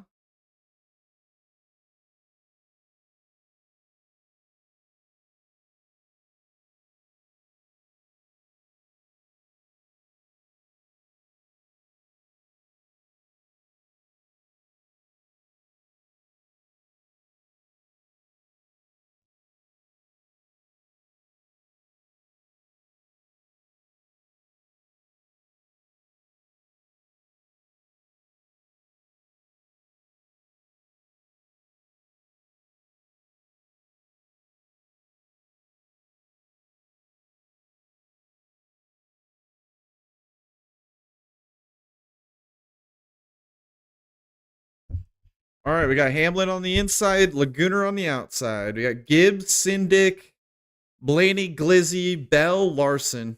Top 8. Byron with a terrible, terrible pit stop.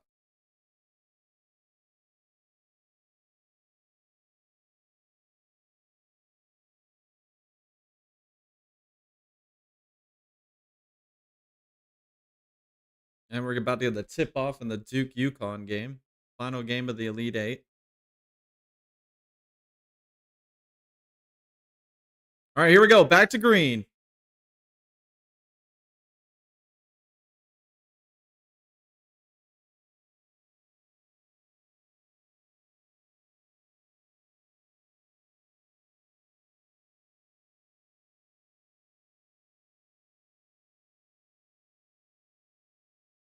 Three wide. Blaney's got himself clearly into that 4th position now. It's Laguna and Gibbs leaning on each other here.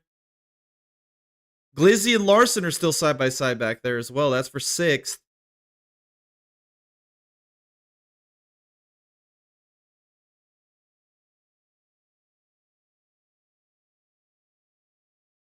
Gibbs still to the inside of Laguna. Hung Money got by SVG. SVG falls in line behind him. Oh, and Blaney cut Laguna a break right there. Oh, his SVG's getting rooted out. Back to the outside.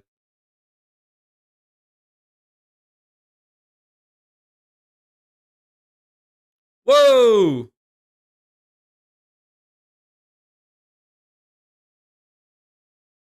Oh, Glizzy's getting used and abused. Oh, Barry missed the corner.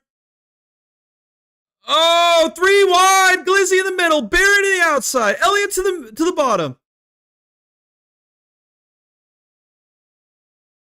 Glizzy's moving backward.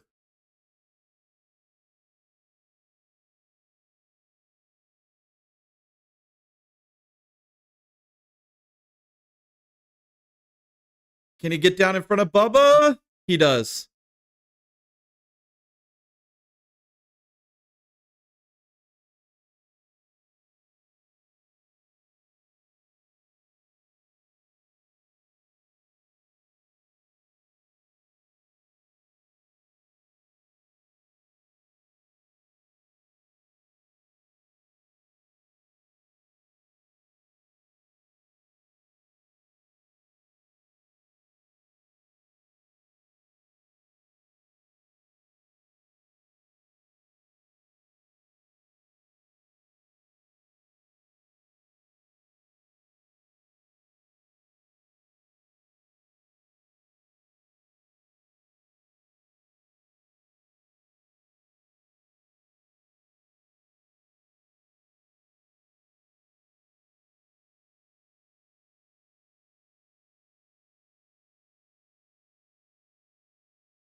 We're tied 2-2 in the Yukon Duke game.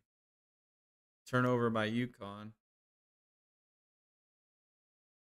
Fast break. Hoosier. Whoa! Hug Money and Bill.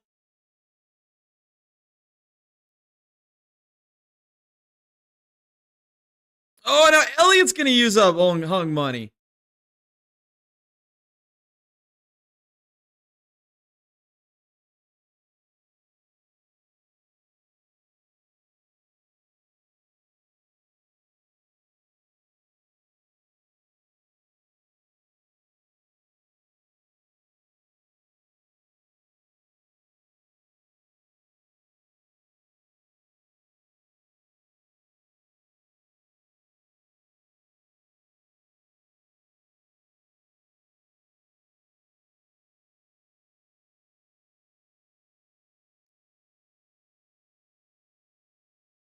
Slowski to the inside of Allgaier. Maybe a little bit of contact there.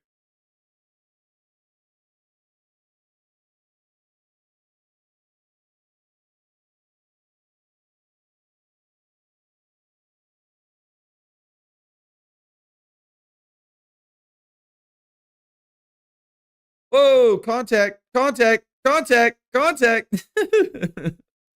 Multiple bumper businesses there. Allgaier to the back of Keselowski.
Blaney's gonna have anything for Hamlin, dude. He's gonna have to get some freaking speed going here and get by Gibbs.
Oh, a Syndic gets by Lagooner. That's for 4th.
Poor KFB, man.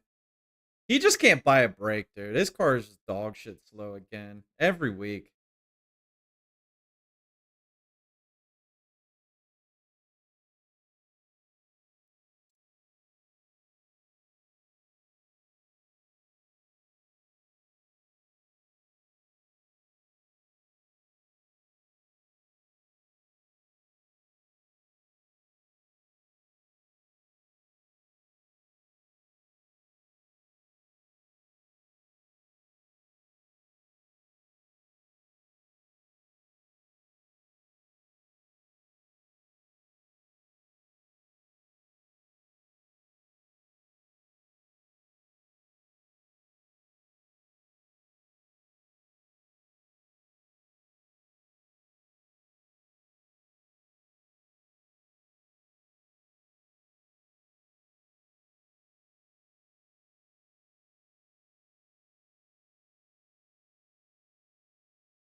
Yeah, he's putting belt to ass for sure.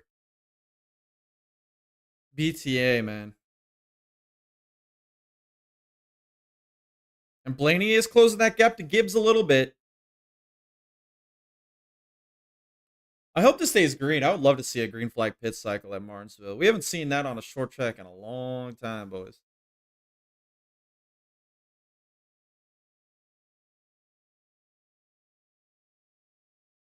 Because we're at the closing in on the 2-hour mark on the stream. Got 176 to go. This race has gone by a lot quicker than I thought. We had long stage breaks. Long stage breaks. So it could have been quicker. Oh, I've got race volume muted. My bad, guys. I should have that unmuted the whole time. That's all right. We'll catch you on the next side of that break, I guess.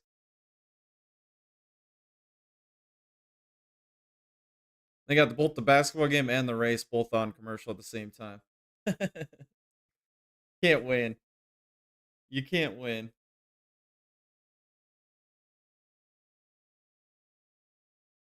Hill and Gillen battling.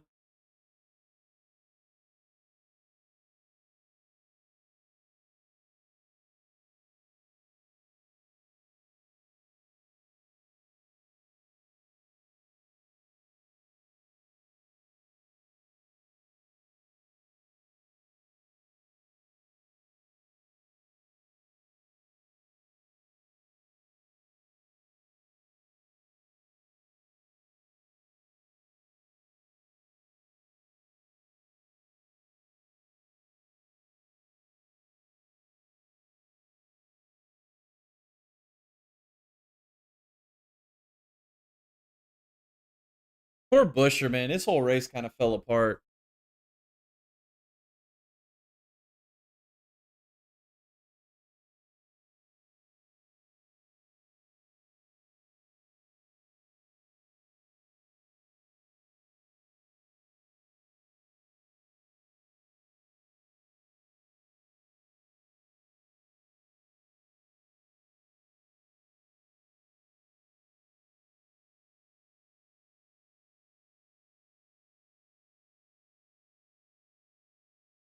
Busher back down pit road again, bro. They are just struggling with that race car. This is way too early for a green flag pit cycle.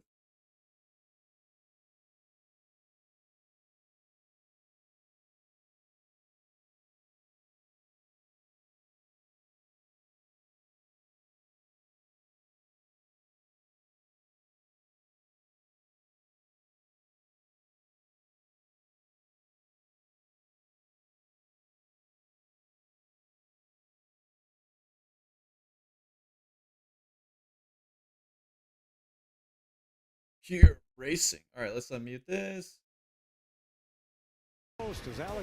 Long Beach Grand Prix. That's not till April 19th, though. In the Long Beach Grand Prix, the road to the Indy It's gonna be a little bit of a wait for some IndyCar. Only on Fox.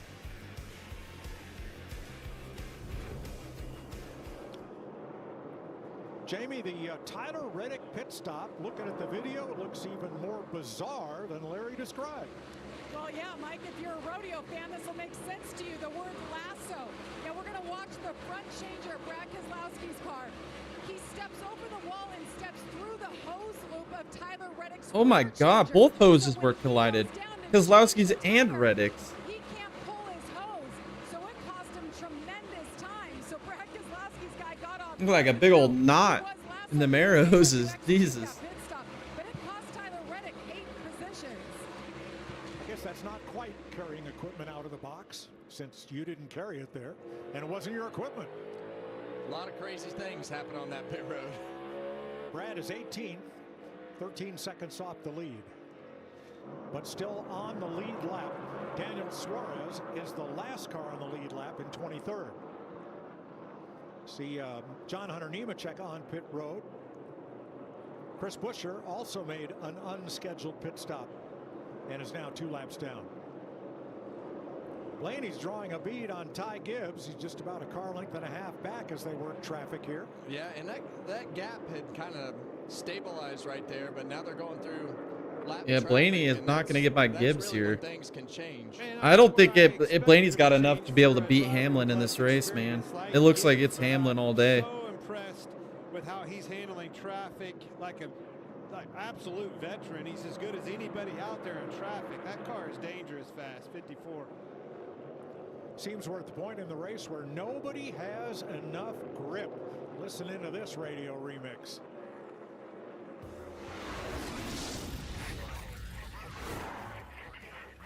What's the problem? I guess too loose. Started out tight. Now it's exactly what it was in practice. Just no right rear. I don't have any rear grip, and then there's times where I pick up tight too, but mainly rear grip is the issue. Any speed, or I just shatter the rear tires, just rear grip. Yeah, limited for sure, and then I just do a job. Common problem. Common problem, Mike Bidenjoy says. Watching 11th place here. Bubba Wallace and Ryan Preece. About 10 seconds back of the leader. Yeah, I mean, at one point I thought Ryan Preece was going to drive straight to the front, as you see Denny Hamlin on the inside of Kyle Busch right here. That's going to put Busch 2 laps down and leave Todd Gilliland as the only driver 1 lap down and in the free pass position.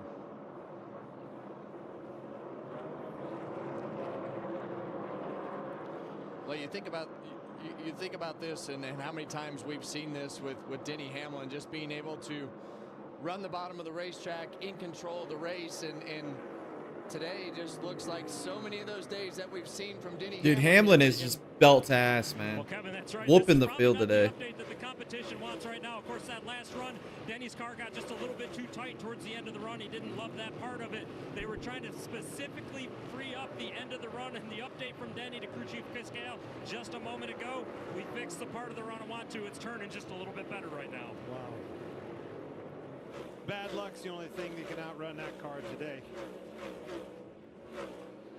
A lot of people thought last year would be Denny Hamlin's year. He came into the championship race and dominated it, only to lose the title after the last caution flag. Well, now with this new point system where every race matters and there's no more win and you're in, despite Tyler Reddick's great start to the season, winning 4 out of 6. Could this well be Denny Hamlin's year? Well, I think any of them could be Denny Hamlin's year because of his experience. I think with the crew chief change, you know, going into last year, we all had a lot of questions about where that would land. I'm not so sure that they're not better than they were before that. You know, after we got done with last year and everything that had transpired. So now you've had a year with the new crew chief, and now you're starting the second year. Oh, goodness gracious. Those same results. So it's been an amazing. Yeah, Hamlin's just absolutely beating their ass today, man. Up until this point. I'm shocked Blaney has not been able to get by Gibbs. I thought Blaney was going to be a legit contender, but I don't think anybody's got anything for Hamlin. Laps to go, and there will be at least Back to one first. more pit stop.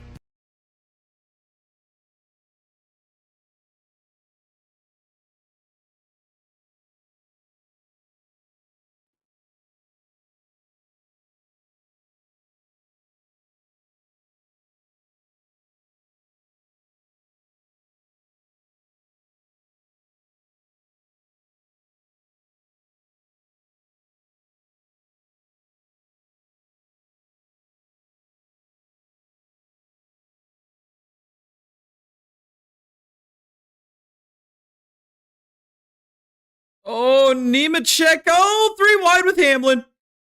Oh, Hamlin gets some contact there from Nemechek. 3 wide still. So he's trying to lap Todd Gilliland. We're still 3 wide with Hamlin. Hamlin's in a bad pickle right now. He's the hot dog in that bun. No mustard to get himself out.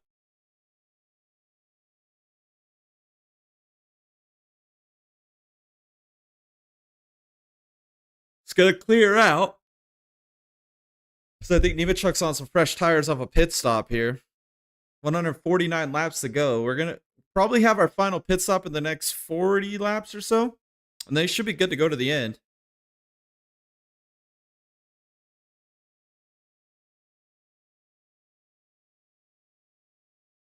Yeah, I think if they pit about 40 laps, that'll split it in half for the final stage.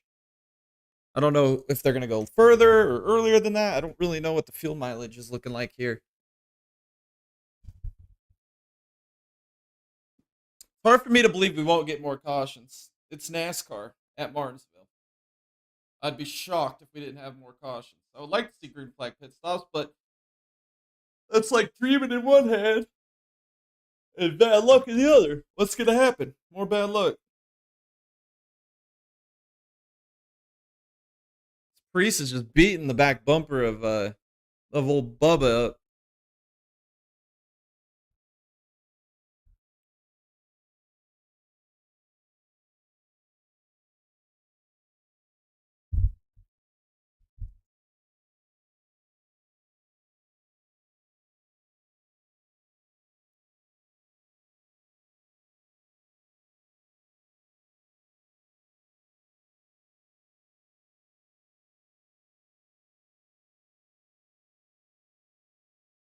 No slap sled at Martinsville all time. Hamlin is 5th on the list. He just got by Richard Petty.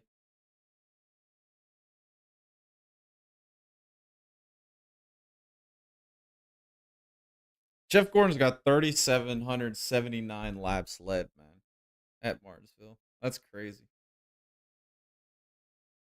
Blaney by Gibbs, maybe, to the outside. Been waiting for this for the last 40-something laps. It's Blaney's going by Osama bin Suarez.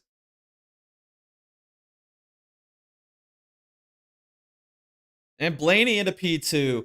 Now the battle for the lead might get intense here between Blaney and Hamlin.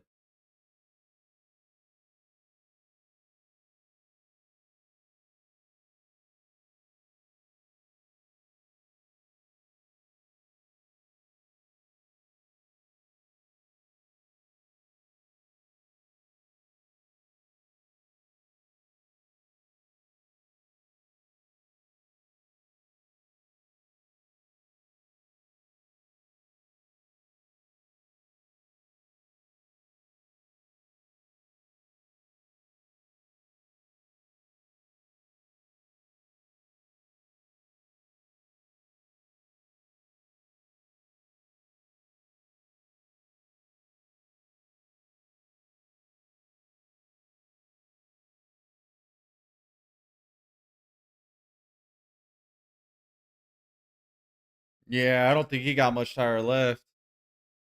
Because he's backing up the Syndic now.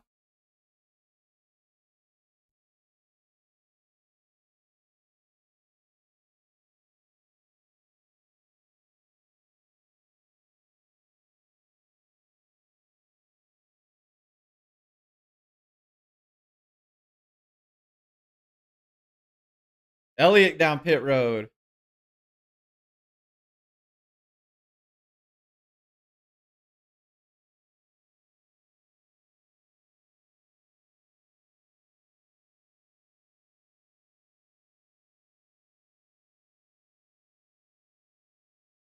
I don't know if that's going to work. Two-stop strategy? I don't know.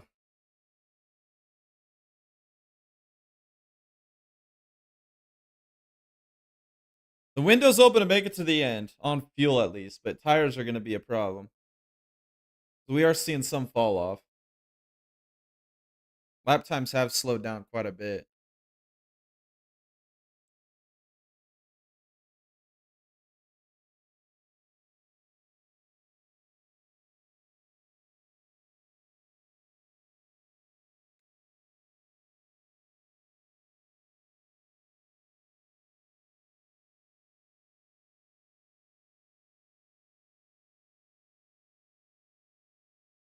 Hitting and getting.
Yeah, Briscoe's been struggling.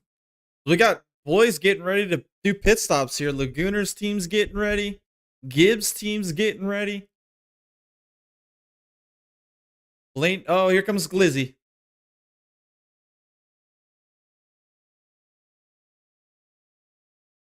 And Caravan just missed everything with that 3. Dear Lord.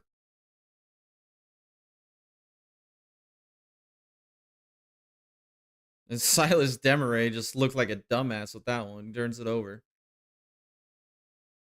I mean, oh, I've already unmuted. I gotta quit not unmuting it or whatever. I gotta start being better with that, boys. Watching 2 things at once, so I'm struggling.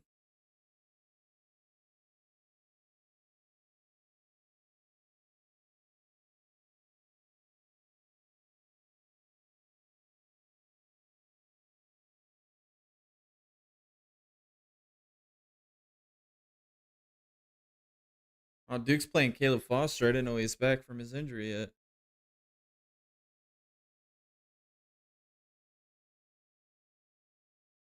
Austin Hill, there's some issues there. Oh, his tire down.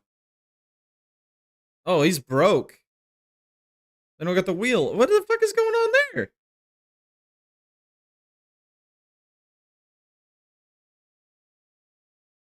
Hamlin going by Dylan. Eric Jones also in front of him there. Another turnover by UConn. Caden Boozer on the drive and gets fouled.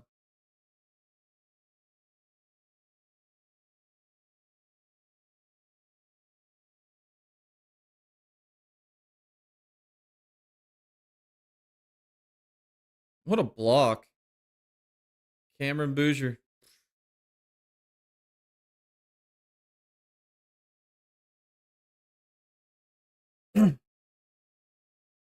Now and forever, I'm your king.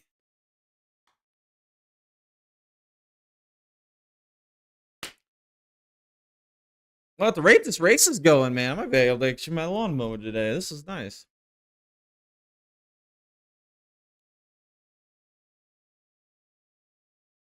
You got to make a couple shorts after the race is done. I got to get the F1 one completed because I didn't do that one this morning or last night. Got to get the IndyCar one done and the Cup one done.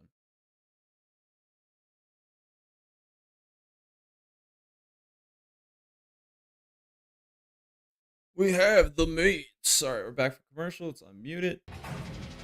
Next week, we head to Rockingham Speedway with the Craftsman Truck Series race on Friday. At yeah, we'll do a watch 4:30 party p.m. next Saturday for the Saturday, O'Reilly race. That'll be the only watch party O'Reilly next Series weekend. races at 2:30 Since that's really the only race. CW.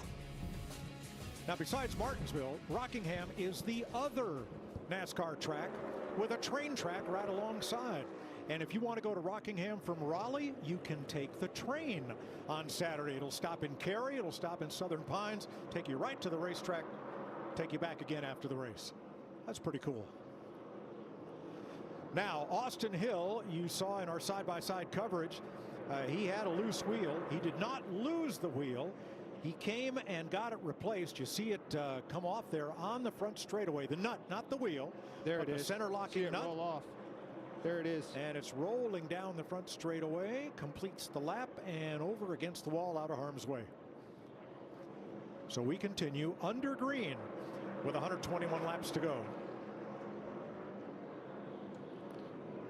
Got really lucky that was able to stay on the right side of the car, got it back to pit road.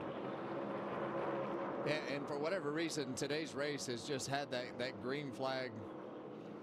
It's been a green flag run type of day, as you see Denny Hamlin right there on the Going by outside. Reddick. Tyler Reddick putting the lap down. Reddick. That's the first all year. So Reddick is the 16th place car going a lap down. He is next to be Brad Keselowski as Daniel Suarez pits. Absolutely destroying the competition.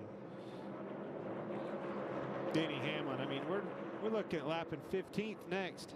Chase Elliott with fresh tires going past Lagooner. Joey Logano. And trying to get himself back in a position for the free pass. He is right now the 6th car 1 lap down. Here is Larson on pit road, giving up a top 10 spot. Regan. Well, Mike, you see the 5-car Kyle Larson coming down pit road, pitting from the 7th position. This run, he's been fighting the rear grip. Here comes Hug Bunny. So Final pit stop of the day. I still think these guys are pitting too soon. I think you pit about Reddick, Logano, Byron, and anywhere from 95 to 105 to go. Somewhere in that range, I would think, right? Here comes Lagooner. This is sticking to a one-stop strategy. They're just short pitting, trying to get a little bit of advantage for those fresh tires. Christopher Bell comes to the pit lane along with Ryan Preece with 116 laps to go. Yeah, and the worst part about all this for everybody Byron's that's on pit pitting lane. right now. I mean, Denny Hamlin was so far And ahead Nemechek, who was that on he those could fresher literally tires just that wait drove for by everybody Hamlin to earlier, pit is now and about to get still passed come back again out by as the Hamlin. leader. So what does that mean, Clint? That means he's not only is he able to keep the lead but he's also going to have fresher tires than everybody else because he's going to be able to wait to pit longer. I'd say as fast as some of these cars are going up through the field on tires and everybody being in the way, you look at Nemechek right there with Chastain in front of you, Brian behind him, there's liable to be a wreck. And it could be right here in your leader's lap. Eric Jones is in, so is Zane Smith and Riley Herbst. Those tires, you think they don't mean anything? Look how much faster Byron and some of those guys are on tires. It is amazing. Yeah, I mean, Byron ran a 29.72 the last time by, and Denny Hamlin, our leader, was a 21.38. Another turnover by UConn. Here goes Bell to the inside of Hung Money. Well, except for William Byron early in the race, it's the only time Hamlin's been passed today is by some of these lap cars coming back out on brand new tires. But these guys are in big trouble. There's a lot of them out of control. Justin Allgaier comes to the pit road along with Brad Keselowski. After Keselowski got lapped, he comes pit side. And this is when you do not want to have one of those pit road mistakes, a speeding penalty, something happened with the pit crew. Do it all right. Do not get carried away. Regan? We see the 54 Ty Gibbs getting ready to come to his. Gibbs is coming in now. Been very quiet this run on the radio. Still said he's just a little bit too tight. Same thing he's been fighting for the past little bit. Austin Cindric is going to give up third place. Look at this. It's the first of the leaders. The mess in front of Denny I think if for Hamlin, we ain't pitting for another 7-8 laps minimum. Oh, here, never mind. Here he comes. Leaders in. Bubba Syndic's in. Ty Dillon as well. For what they hope will be their final pit stop of the And day. Blaney will assume the lead at the time being. 3-second lead. And only 4 other cars on the lead lap when he came to pit road, Regan. Well, Mike, that's right. It was a very calm pit crew down here as well. They didn't even have their helmets on until about 5 laps ago to get ready for Denny to come to pit road. As for the car, he has not said anything since he. All right, are they going to pull a McLaren and fuck it up like they did with Lundgaard earlier? Here comes Blaney. Ryan Blaney gives up the lead to pit, and Justin Allgaier's crew has an uncontrolled tire penalty. So Blaney's going to get 4 tires and fuel. That gives Josh Berry the lead. That's close right there. Is he over? That is. That was, yeah, I don't know. That might be a penalty for Blaney. Splitting hairs as to whether that's a penalty or not. That's going to be a penalty. I think he was over the box. He fucked it. And Chastain. So that Barry still hasn't pitted. Josh Berry and Michael McDowell on the racetrack who have not pitted among the lead lap cars. Let's take a look at that.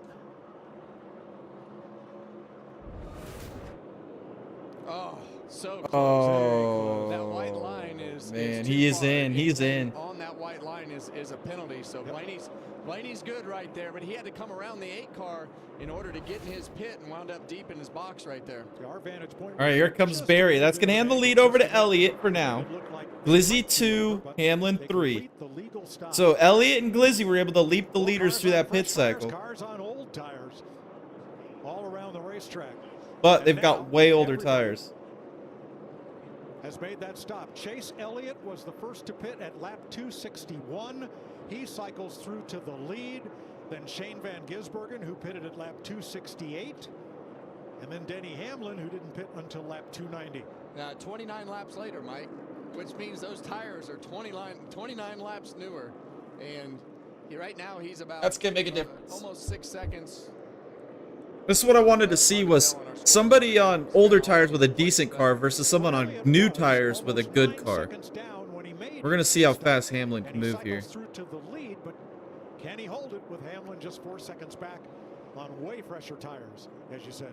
Well, regardless, that's the reason you do it, right? That's why Duke is just running away with this game, man. UConn has nothing offensively. Back to Regan Smith report. He said he was out of rear tires. That's now Hamlin's going to go by Glizzy here. That's for second. Really, yeah, it paid off. I think it's going to be a short-lived time at the lead.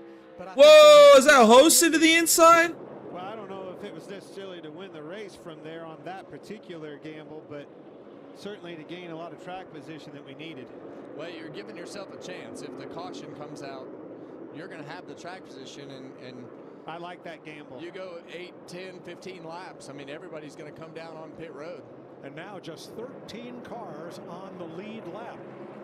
But Chase Elliott is going to be your leader here for a while because Hamlin is not just 3.5 seconds back, but there are 8, 9, 10, 11, 12 cars in between Elliott and Hamlin on track. Yeah, and the problem for Chase Elliott right now is all these cars are faster than him because of the new tires. So he's ending up on the outside of this racetrack, and that'll put him in a position where he loses more time. So tough to be the car that is on defense trying to just get out of the way when everybody else just wants to get past the leader. Ooh, Custer in. Cole Custer to pit road. Ty Dillon slow on the outside. Ty Dillon could not get down to pit road after he had a problem in turn 2. Might have cut down a tire after contact. They were 3 wide going into that corner. Yeah, and one of the hard parts when you're in Ty Dillon's position like that is just getting down the racetrack. Well, there he got down. I think he's going to make it around. Yeah, right front is down for sure. Oh, a lot of smoke right there. As long as the carcass doesn't come off, we should stay under green. Coming to you. Oh, he's got a fire. Brakes look pretty much. And he's got to come almost to the start-finish line to get to his pit stall. Well, then, no caution. That was what I was thinking. That was a lucky one. Boy, they are flying past Chase Elliott because of his being the first to stop for tires. Everybody with fresher tires is now taking advantage to unlap themselves. Yeah, and he's losing 4 or 5 tenths a lap now. Denny Hamlin's got that under 3 seconds up to the 9 car, but still, I love the pit strategy, trying to put yourself in a spot to see if you can get that caution to fall at the right time. It could happen right here. There is a lot of movement on this racetrack. Gibbs is going to go by SVG. That's for 4th. Tires really differentiates the speed. 4th place battle here. Ty Gibbs, Shane Van Gisbergen. Now Van Gisbergen's tires are 20 laps older than Gibbs.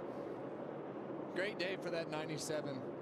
We've been talking about what he needs to do to improve this year, and hearing it from him and everybody else. So it has to be on the ovals, and you're seeing that week in and week out right now. So there were 12 cars between Chase Elliott and Denny Hamlin. Now there's only 4. And as they keep passing Elliott, well, now there's only 3. Yeah, it's just a matter of 2 or 3 laps. And well, Elliott's in a dogfight up here trying to fight these guys. I'll look at in front of him. It's a mess. It may pay off for him. He was 9th when he pitted early and started this whole pit cycle. Brad Kay in his 600th start, going underneath Chase to get a lap back. Yeah, he's getting to get past easily here by Hamlin. He's in a wad of lap traffic. They're going to get back on the lead lap there, and here comes Hamlin for the lead. What up, good brother? Hope you're doing well. Yeah, doing good, man. Hopefully you're doing good too, Hockey. Good to see you in here again, man. Just enjoying some old NASCAR on a Sunday, you know. As Hamlin is going to get by Elliott here, it looks like, side by side. And the strategy for Elliott withstood for a little while, but the better tires with the better car, it's just, it was over, man. That's a tall order, but that's what you're trying to do. Blaney is closing in, though. That's what I wanted to see. I wanted to see this Blaney versus Hamlin battle, and I think Blaney might have something here. Third place Ryan Blaney is going to be in the picture in another couple laps. Yeah, Blaney's going to go right by him. I mean, right now, well, on that strategy to pit again, because he is definitely the slowest car, one of the slower cars on the racetrack with the age on those tires. Larry, if Chase pits again, he's we'll see. Fall back under green to what, 24th, 25th place, or even worse. Blaney's got to get by Osama here. He's going to have to, Mike, because he would be trying to run 140 laps on those tires. And a while ago, he was out of tires basically after about 70 laps. Caution has and there's the yellow. The wreck fest will begin. Damn it. This race was going to turn into like maybe a 3-hour race. It's going to be now. It's going to be a fucking 4-hour race. Easy. There is a disintegrated brake rotor somewhere out on track. That's so the 10 that debris we saw has brought out the caution. When that 10 car not even a McLaren fan per se, but for sakes of something actually exciting. I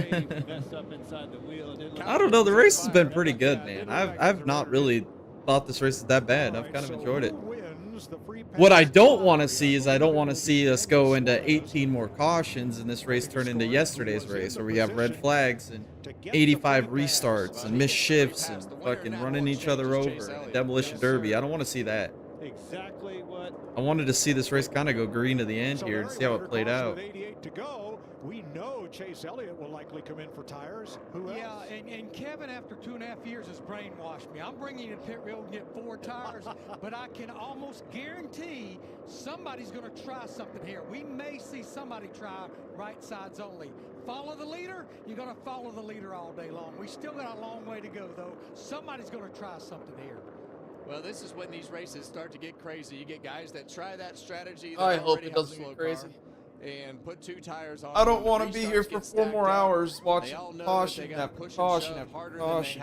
That's when I hate races. That's when we start to Turns see into those cars get tore up. And you have a leader that's setting a pace like this. You know there's only one way around him and to do something different. You're not going to pass him on the racetrack because of speed. You want the over-under on what the 11's going to do? I appreciate the scheduling. One of the most boring tracks during college this weekend. Yeah, I've got the facts. I've got the game on and then I've got the race on both my screens. Except this isn't much of a game. UConn's getting their shit kicked in. So no, is that the rotor or? That's definitely a rotor. Okay. All the conspiracies out there are out the window. You can't race. At least next weekend for the Final Four, there is only one race or 2 races. Trucks on Friday, which is no basketball on that day. But then, obviously, you got the Xfinity race on Saturday during the Final Four. So. We'll do a watch party for the O'Reilly's race next weekend. I'm sorry to the good people of Virginia, but man, y'all's tracks suck. It's not the track, it's the car. It's the car, man. Go back and watch any Martinsville race from the COT era, and they were freaking awesome. Now they suck. The COT is just garbage. It is the worst car to ever be built by anybody. I mean, it's just terrible. It stands out very, very not in a good way. They've done good today. They've minimized the damage today, and that's. They're gonna fuck Blaney's pit stop up. He's not gonna have a chance. I'm saying it. I'm calling it right now. Because they think that. Which sucks, because he's got probably the second best car behind Hamlin all day. I started following closely in 2022. Oh, yeah. Well, you jumped into the wrong era, bud. We're in the Gen 7 era now. Go back and watch any racing from like 2008 to like 2014, dude. Some of the best racing. Some of the best racing we've ever seen. And coming into this race, Blaney has passed 114 cars this year. Especially like some of the road courses and stuff back then were freaking fantastic, dude.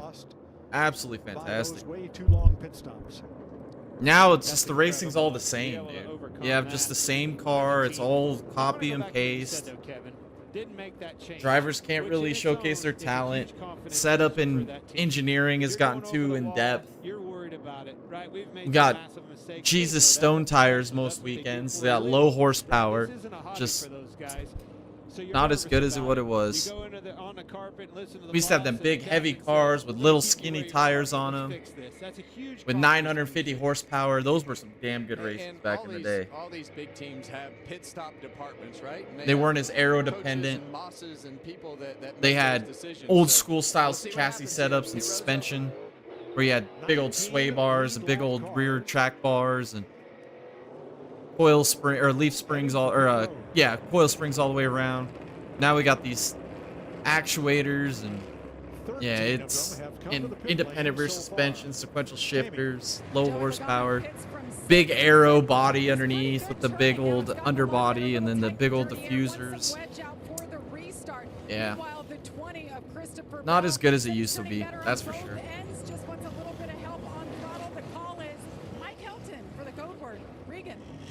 The Darlington race last week was good, though. Especially since he was pushing hard the entire run, and then the 11 car, Denny Hamlin, said he got a little bit tight after the stop, but because it was green flag and traffic, he doesn't want any changes for this next run. Chase Elliott and Ty Gibbs. I bet you a lot of people are watching basketball over NASCAR this weekend. Guaranteed. Stopped. Ross Chastain was the one who did not. They'll tell you who you are. What you can't do. Where you don't belong. But with the right people at your side, you write your own story. You don't wait for success, you chase it. Sharper.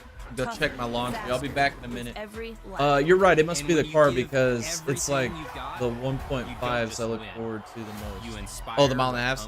Yeah, the mile and a half. Well, it used to be opposite. Mile and a half used to suck. Well, what causes a curve down there? in the Gen 6 car they did. In the COT era they were good. But then in Brown, like 2016 to like 2021, I got somebody for that. the mile and a halves were like the worst track. So now it's back to where it used to be. The mile and a halves are the only good tracks. It feels like. There's hope for The short tracks used to be really good. Road courses used to be freaking mint. Like road course racing was badass.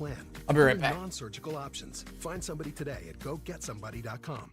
You want fearless? Take a truck, sprint down the track, and get ready for a fight.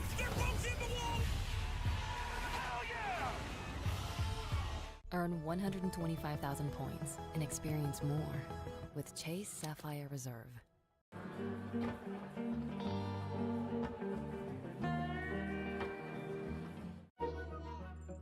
Because the juggle is real. And the mom guilt is too. Give more love than humanly possible when you feed a Hill's scientifically proven formula. Because you're only human, there's Hill's. They say I'm fast for a girl, but that's not true. Because with the right team, you write your own story. I'm not fast for a girl. I'm fast, period. A century ago, our founders made a promise to always take care of their own. That promise is still at the heart of everything we do. We got a 19-point game in this basketball game. Dear Lord. Yeah, that's what I'm saying. I think you're right in that my taste is the mile and a half over everything else. And probably just because I started closely following. Yeah, exactly. If you would have started following it back in like 2003, like me, it's seen all the good era of NASCAR. Your opinion would be different. Well, I still think I still like the mile and a half now. So I mean, I think we're both in the same mindset there, but it sucks watching tracks you grew up loving, like Martinsville and Bristol and Richmond and Atlanta. Oh my God, don't even get me started about Atlanta. That would be a 20-minute fucking rant right there. Atlanta used to be good. Now it's dog shit. But yeah, it's watching all the tracks that you loved growing up just all suck now. It's just so so annoying. And the tracks that I used to not like are the tracks I like now. Like Kansas I like now. I like Chicagoland. Well, I always like Chicagoland. We used to have Fontana Speedway, which is one of the best tracks, and then they bulldozed it to the ground. That track was so fucking awesome. That was a big travesty. It was a 2-mile track, like Michigan. Fucking badass, dude. That was such an amazing track. It was all worn out, bumpy as hell. They used to fly into turn 1 at like 218 mile an hour. It used to be a badass track. Chastain was 19th. He's now the leader. 12 waiver rounds. Now most of these tracks just don't put on good racing anymore. Thanks to this stupid car. We'll restart with 22 lead lap cars. This is definitely a lookout situation. I love Darlington. I hate Atlanta, but I do love Darlington. Feels like those tracks require a lot of driver skill. Darlington takes everything. Darlington's the ultimate track. Like that is the ultimate driver skill track. Atlanta doesn't really take a lot of talent. That track is talentless. Boy, that happened in yesterday's race. That was Chase Elliott's opportunity. Old Atlanta, go back and watch Atlanta races before the reconfiguration and tell me that's not better than what we have today. I don't care. I'll fight anybody on that. Atlanta now fucking sucks. It's the most manipulated. And here's the wreck fest. I called it, boys. 1 caution, and now we're gonna have 80 cautions. With the caution coming out and the lead. Feels like tracks require a lot of drivers. Oh yeah, I already read that. I can tell you where that started, and it was a lap and a half ago. Be mowing the lawn in the dark now. Good shit, NASCAR. These stupid fucking debris cautions. And a lap later, they all. And you know all the rednecks love this shit because we're tearing cars up now. We couldn't have just had a good clean race at the end with where we actually saw strategy and tire fall off. Nope, now we gotta have it turn into a wreck fest. Yeah, and Bubba's had a tough day. We end up getting, if this race turns into the O'Reilly race yesterday, I'm going to end the stream early. I'm not going to sit here and fucking lose brain cells watching them pace around for 80 fucking minutes to watch them continue to tear each other up. That's one. Oh, it's Bubba. There's got to be more to that story. Because that right there. That took about a quarter of the field. Well, I mean, Bubba Wallace just drove flat through the 77 cars, so I would assume that there was something that happened before that for that type of aggression. Yeah, there was. We're going to judge and see what finishes first, the NASCAR race or the basketball game. The basketball game tipped off at the start of stage 2. We're at halftime right now. If the basketball game goes quicker than this race does, then we've got a problem. I agree with you. Chris Buescher will get the free pass from Bubba Wallace.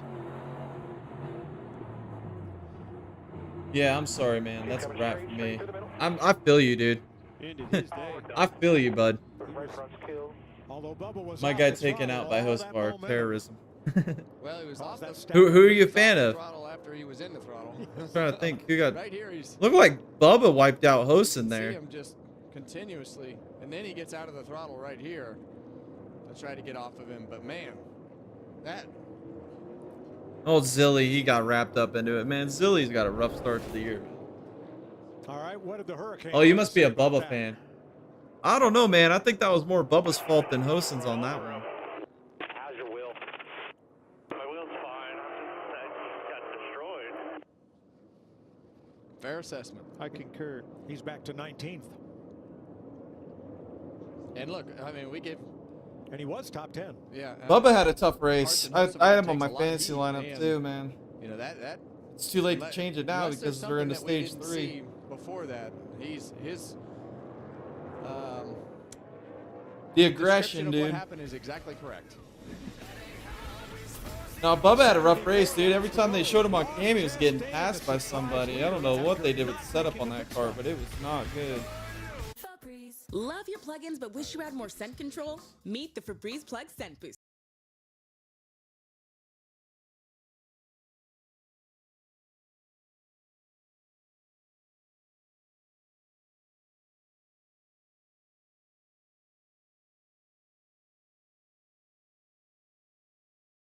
Oh, man, I knew this was going to happen. Once that caution came out, NASCAR was just begging for a wreck fest, dude. Because we can't just have a race finish naturally and have it freaking be entertaining in its own right. Nope, we got to have cautions after cautions after caution after caution.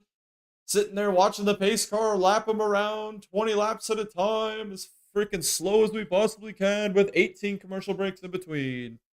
Just so that the 5% of those rednecks that are 18 paps deep can continue to have a fucking heyday watching these cars total each other and wreck each other's shit. Wallace had a bad break. Normal race as well. Normally race. Yeah, he today wasn't very good for him, but yes, it was a tough break. I think he was a little aggressive there. I understand it's a restart. Maybe Hostin and him were having a little spat, but there's no need to end your race, over something simple like that. Maybe a little bit of anger issues there came out.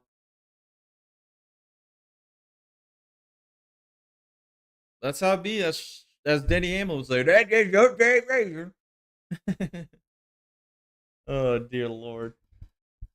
We'll see. If we get like a string of like 5-6 of these cautions in a row, I'm going to end the stream early because I'm not going to force myself to sit here to watch commercial, pace lap, commercial, pace lap,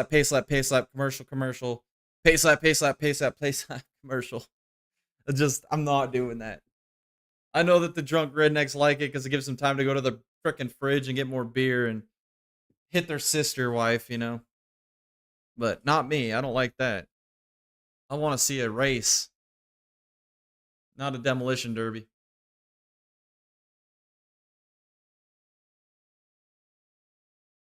This is why NASCAR is becoming unwatchable week in and week out. So much better racing out there.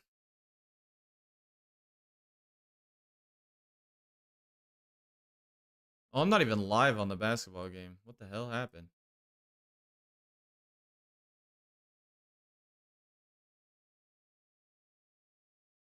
Guarantee the basketball game finishes before the race. We're at halftime. Guarantee.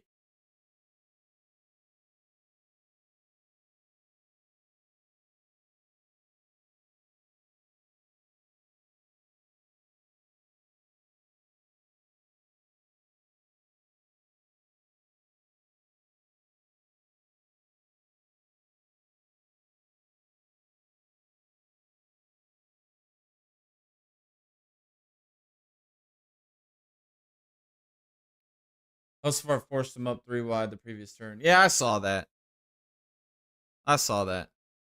But what's the #1 rule in stock car racing? Don't wreck yourself trying to wreck somebody else, and that's what he did, so that's unfortunate.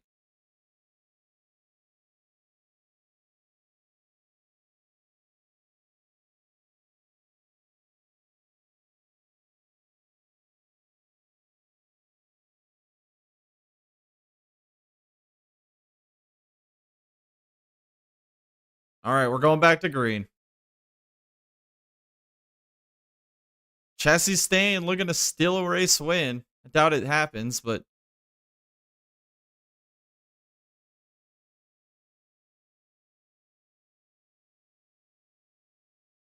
and Blaney's going to get by Hamlin here, guys. Maybe. Oh, he had a chance to go down.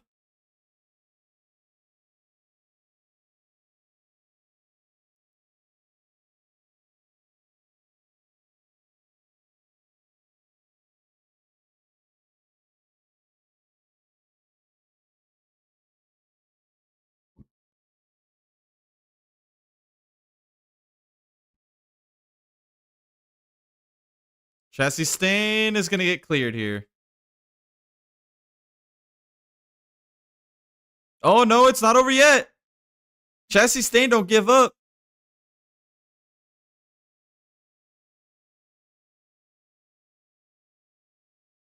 Hamlin needs to get by Blaney here. Oh, and Blaney just got put in the wall. Fucking Hamlin. Fucking Hail Hitler Hamlin put fucking Blaney in the wall. What a bitch that guy is, man. He never fucking races anybody. If he's got a challenge to just put you in the fucking wall. He did it again. What an asshole, dude. Hamlin is a fucking asshole.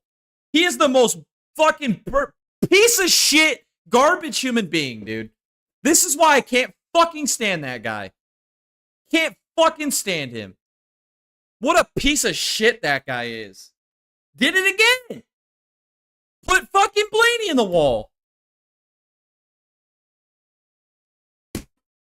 He doesn't race people. He's a piece of shit. This is why I can't stand that fucker.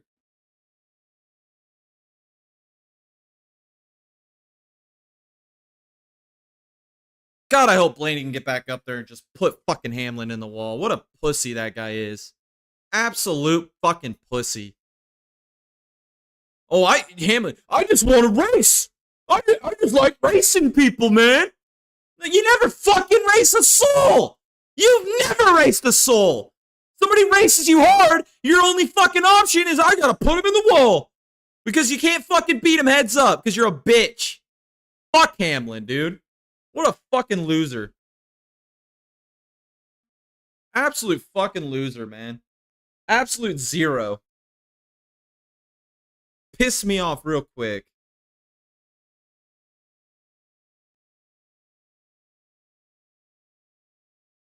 Hamlin will be, I gave him a little room. I gave him a little racing.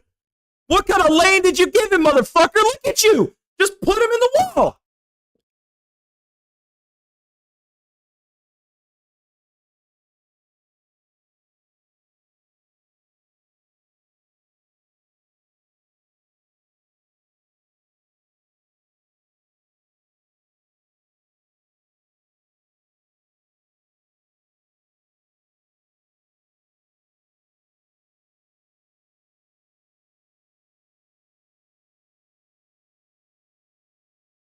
Oh, don't blame this on fucking Blaney.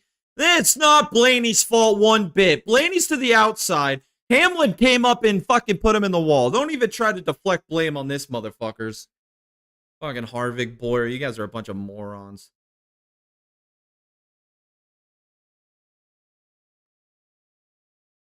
Just, he didn't want to get raced hard. So he had his little frickin' ass itch and had to go scratch it. Little fucking pussy, man. What an absolute pussy. I can't believe that. No, I can believe it, because he does it all the time! Every fucking week! This was a good race until he decides to just put frickin'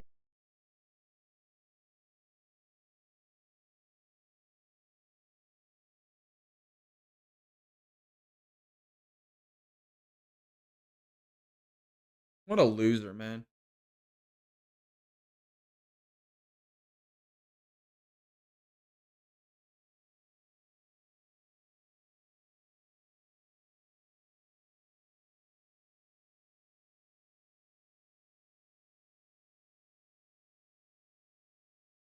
I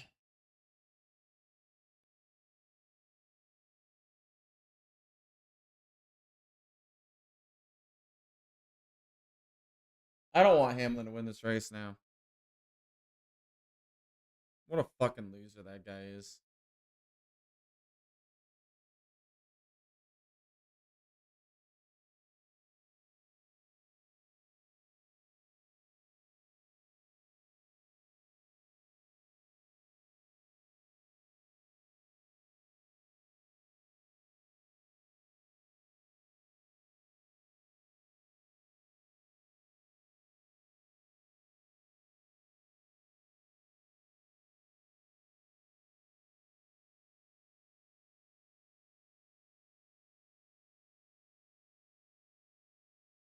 Bell looking to the inside of Byron now. Not going to be able to get it done. Byron's going to hang strong there up in the outside. Chassis Stain's still holding on to the 5th spot right now on them older tires.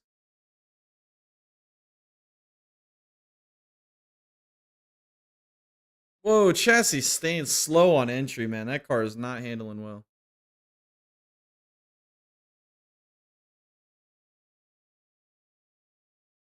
Blaney didn't even stand a chance. What kind of smooth brain company schedules a bye 6 weeks into a 36-week schedule? Well, it's Easter. That's the only reason. NASCAR usually takes Easter off, especially taking a bye next week when you go just to get going again during the Masters. Well, let's be fair. I feel like a lot less people watch the Masters than NASCAR, dude. I'm just saying. I don't even necessarily like playing golf. Fuck, I don't want to go watch people play it. Nothing against the skill and ability it has, but if I don't want to go do it, why am I going to watch somebody else do it? I guess. I don't know. This is 2026. Why on earth is that determining your schedule? Oh, Easter? That's just been a NASCAR tradition forever. I think they've only raced on Easter like maybe like one time in the past, or maybe twice when they did the Bristol Dirt thing. Oh no, man, I'm not even a golf guy, but way more people watch the Masters than NASCAR. You think so? I don't know. I don't know the numbers on that.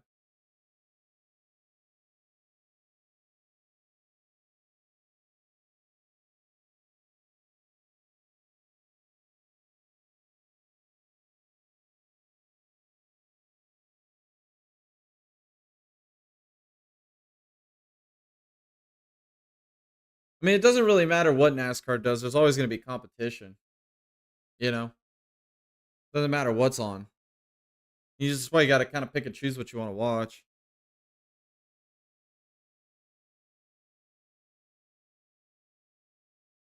There's sports going on every weekend, 365 days a year, or 52 weekends a year.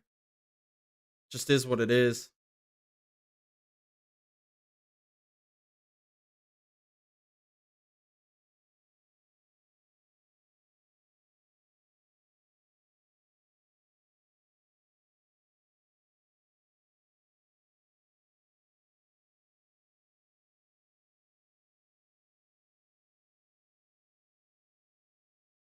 It's one of CBS's premier events, one of those things that just catches a bunch of casuals. Yeah, I feel like that. Yeah. Yeah, it's always those type of events like Super Bowl catches that. I don't watch Super Bowl, but I know a lot of people watch that. Casual shit. Kind of like Daytona 500, Indy 500. A lot of casuals watch those races.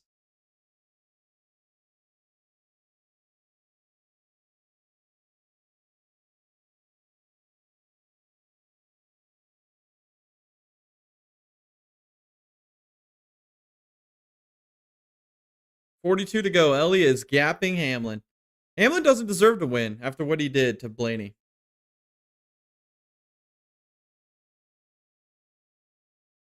Yeah, that's what happens when you put somebody in the wall.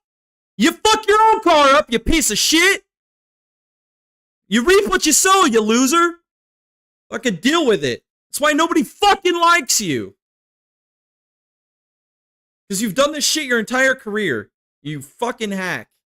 You championshipless, fucking worthless fucking race car driver.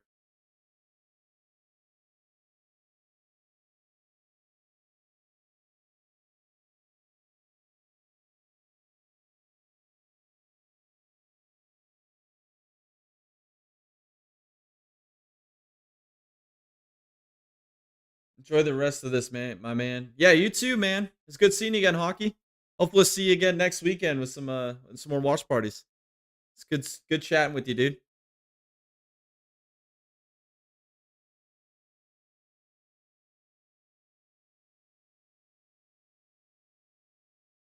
God, Hamlin just pisses me off, man.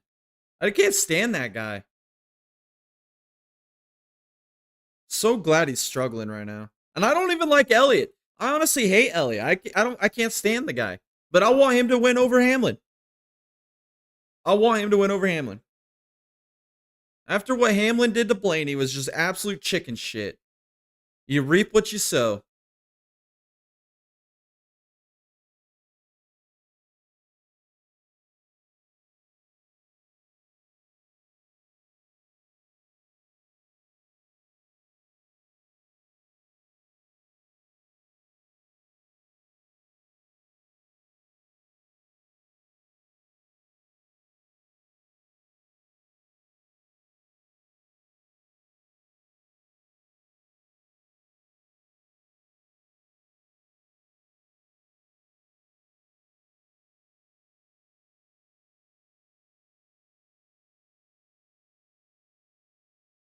$35 to go. I think it'd be hilarious if old Lagooner got up there. It won't happen, but that'd be hilarious.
I'd like to see Lagooner get up there and mix it up with Hamlin. I think that'd be hilarious.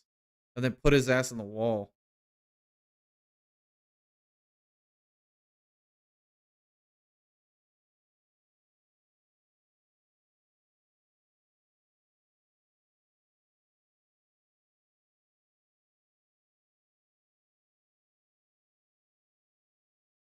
Gaps are closing. 4/10 for Hamlin, under 2 seconds for Lagooner.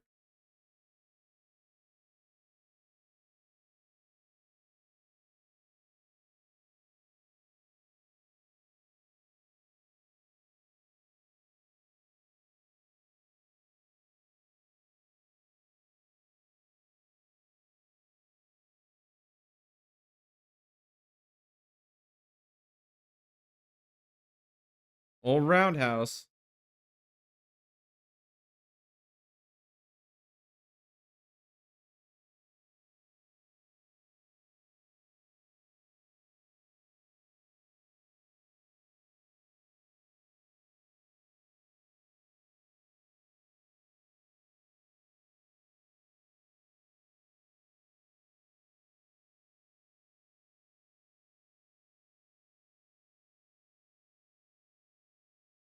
Syndic to the inside of Chassis Stain. Or I mean, of Hung Money, who's chasing Chassis Stain.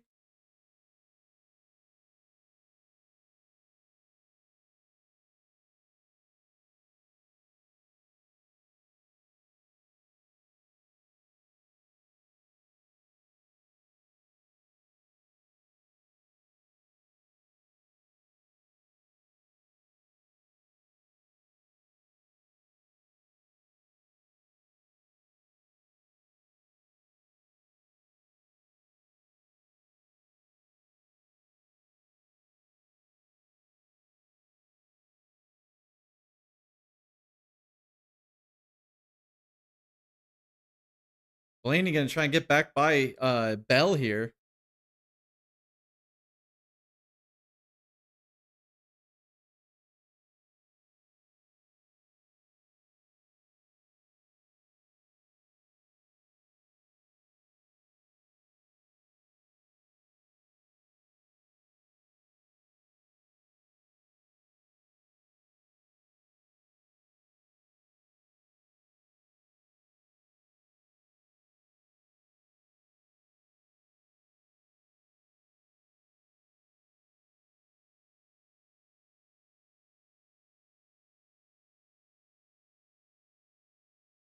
$23 to go. Blaney looking to the outside of Bell. That's for 6th, and Blaney's gonna get it.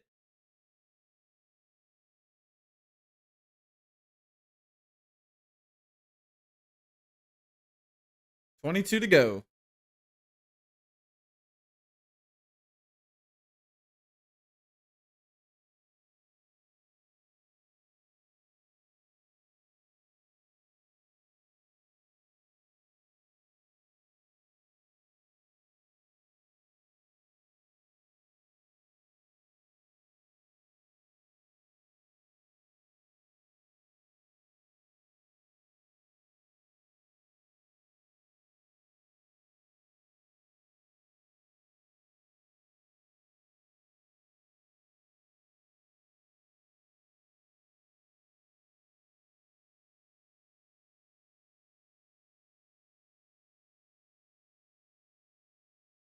God, I want to see Glizzy get a top 10. He's running an 11th right now.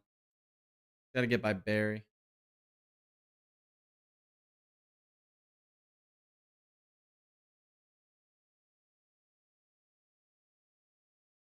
Oh, Busher's going to move Chassis Stain.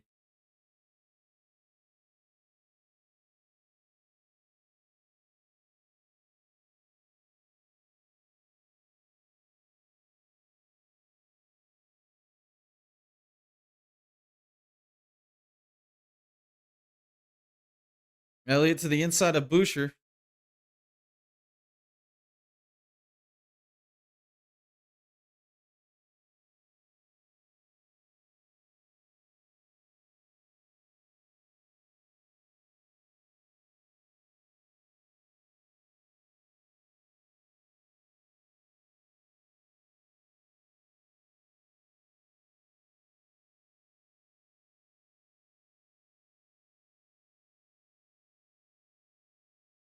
Oh, Hamlin made a big mistake.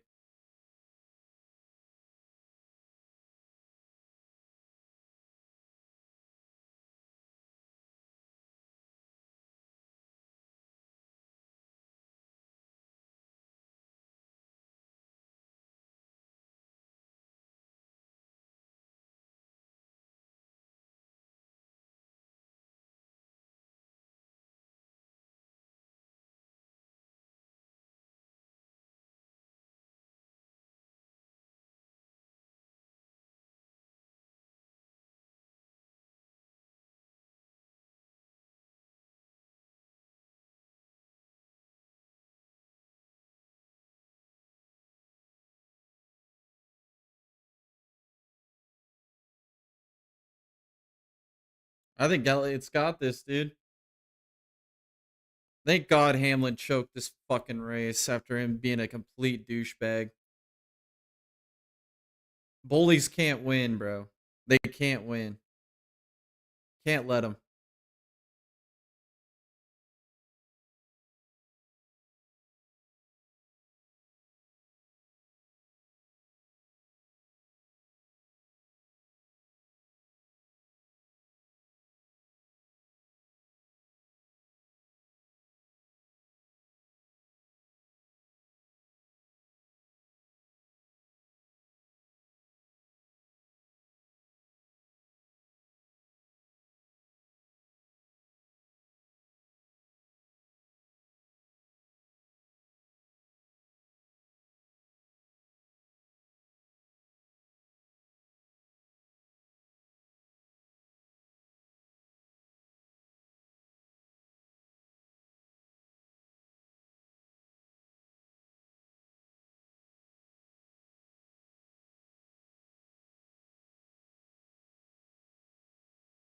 10 to go.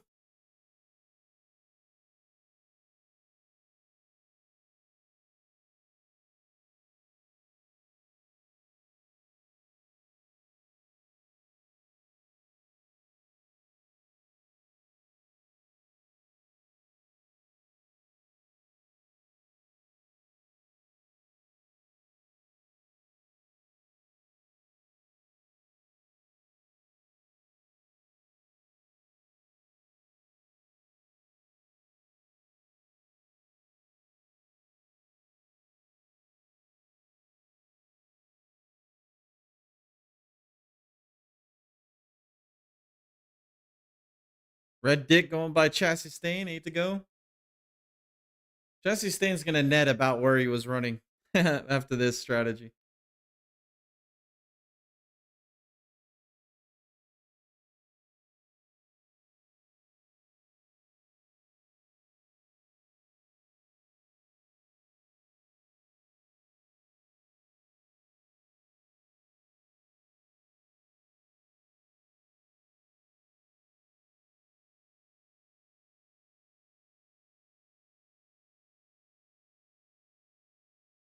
And that's why Hamlin lost. Lost is fucking cool. Put Blaney in the wall for no fucking reason at all. And that's why he lost the race. Karma. Instant karma.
Two to go. Elliott's got it.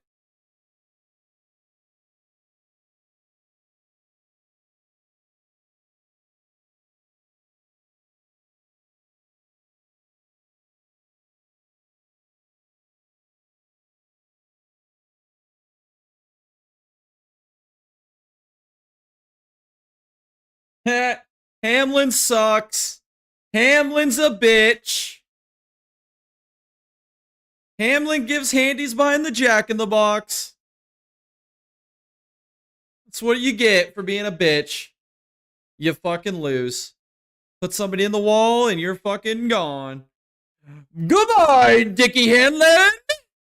You fucking suck. Elliott wins. And I don't even like Elliott, but fuck Hamlin, dude. I was cool with him winning this race until he decided to put Blaney in the wall for no fucking reason at all. Oh, you know what the reason was? Because he raced him. Because Blaney decided I'm a race car driver and I'm going to race you. And Hamlin said, I'm no longer a fucking race car driver. I'm a demolition derbyist. And I'm going to put you in the wall because you're racing me. And I don't like it. I don't like it when you race me. Because we're not racing. What a fucking loser. Let's Chase Elliott wins. All right, I'm going to start wrapping this stream up.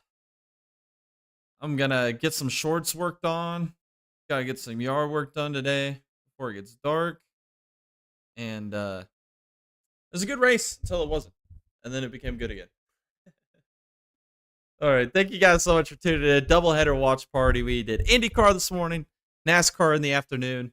It's a great time. Great time hanging out with you guys. Thanks to everybody that jumped in the chat for both streams. We had a good weekend of watch parties here again, like we always do here on the Dig It Boys Broadcast and Network. If you guys want to support the channel, all of our social medias are at the top of the screen, as well as all have links in the description below. Come follow us over there. Give us some support. Show us some love. If you guys also want to join the best motorsports community on the internet, all of the drama, rumor, news, memes, whatever it may be, all motorsports from around the world. We have that all in our Discord. Come join it. The link is also in the description. If you guys want to support the boys even more, so we can continue to make this awesome, great content for you guys every weekend and on Tuesdays with the podcast, go check out our merch store. That link is in the description below, man. All the most badass merch, high quality merch on the low price, man. It's great. It's good quality merch. All kinds of fun, cool merch in there as well. Different types of shirts and t-shirts and hats and beanies and hoodies and whatever you guys really want. Coffee mugs, bumper stickers. It's all there in our merch store. All those proceeds, like I said, help us to continue to make this awesome content for you guys every single weekend. If you guys enjoyed this, make sure you guys hit the subscribe button, hit the like button, turn on that bell notification to stay updated for all streams upcoming. We got a podcast on Tuesday. Hope to see you guys there. And then we'll do a watch party next week for the O'Reilly's race at Rockingham. Hopefully you guys have a great rest of your weekend, and we'll catch you all in the next one.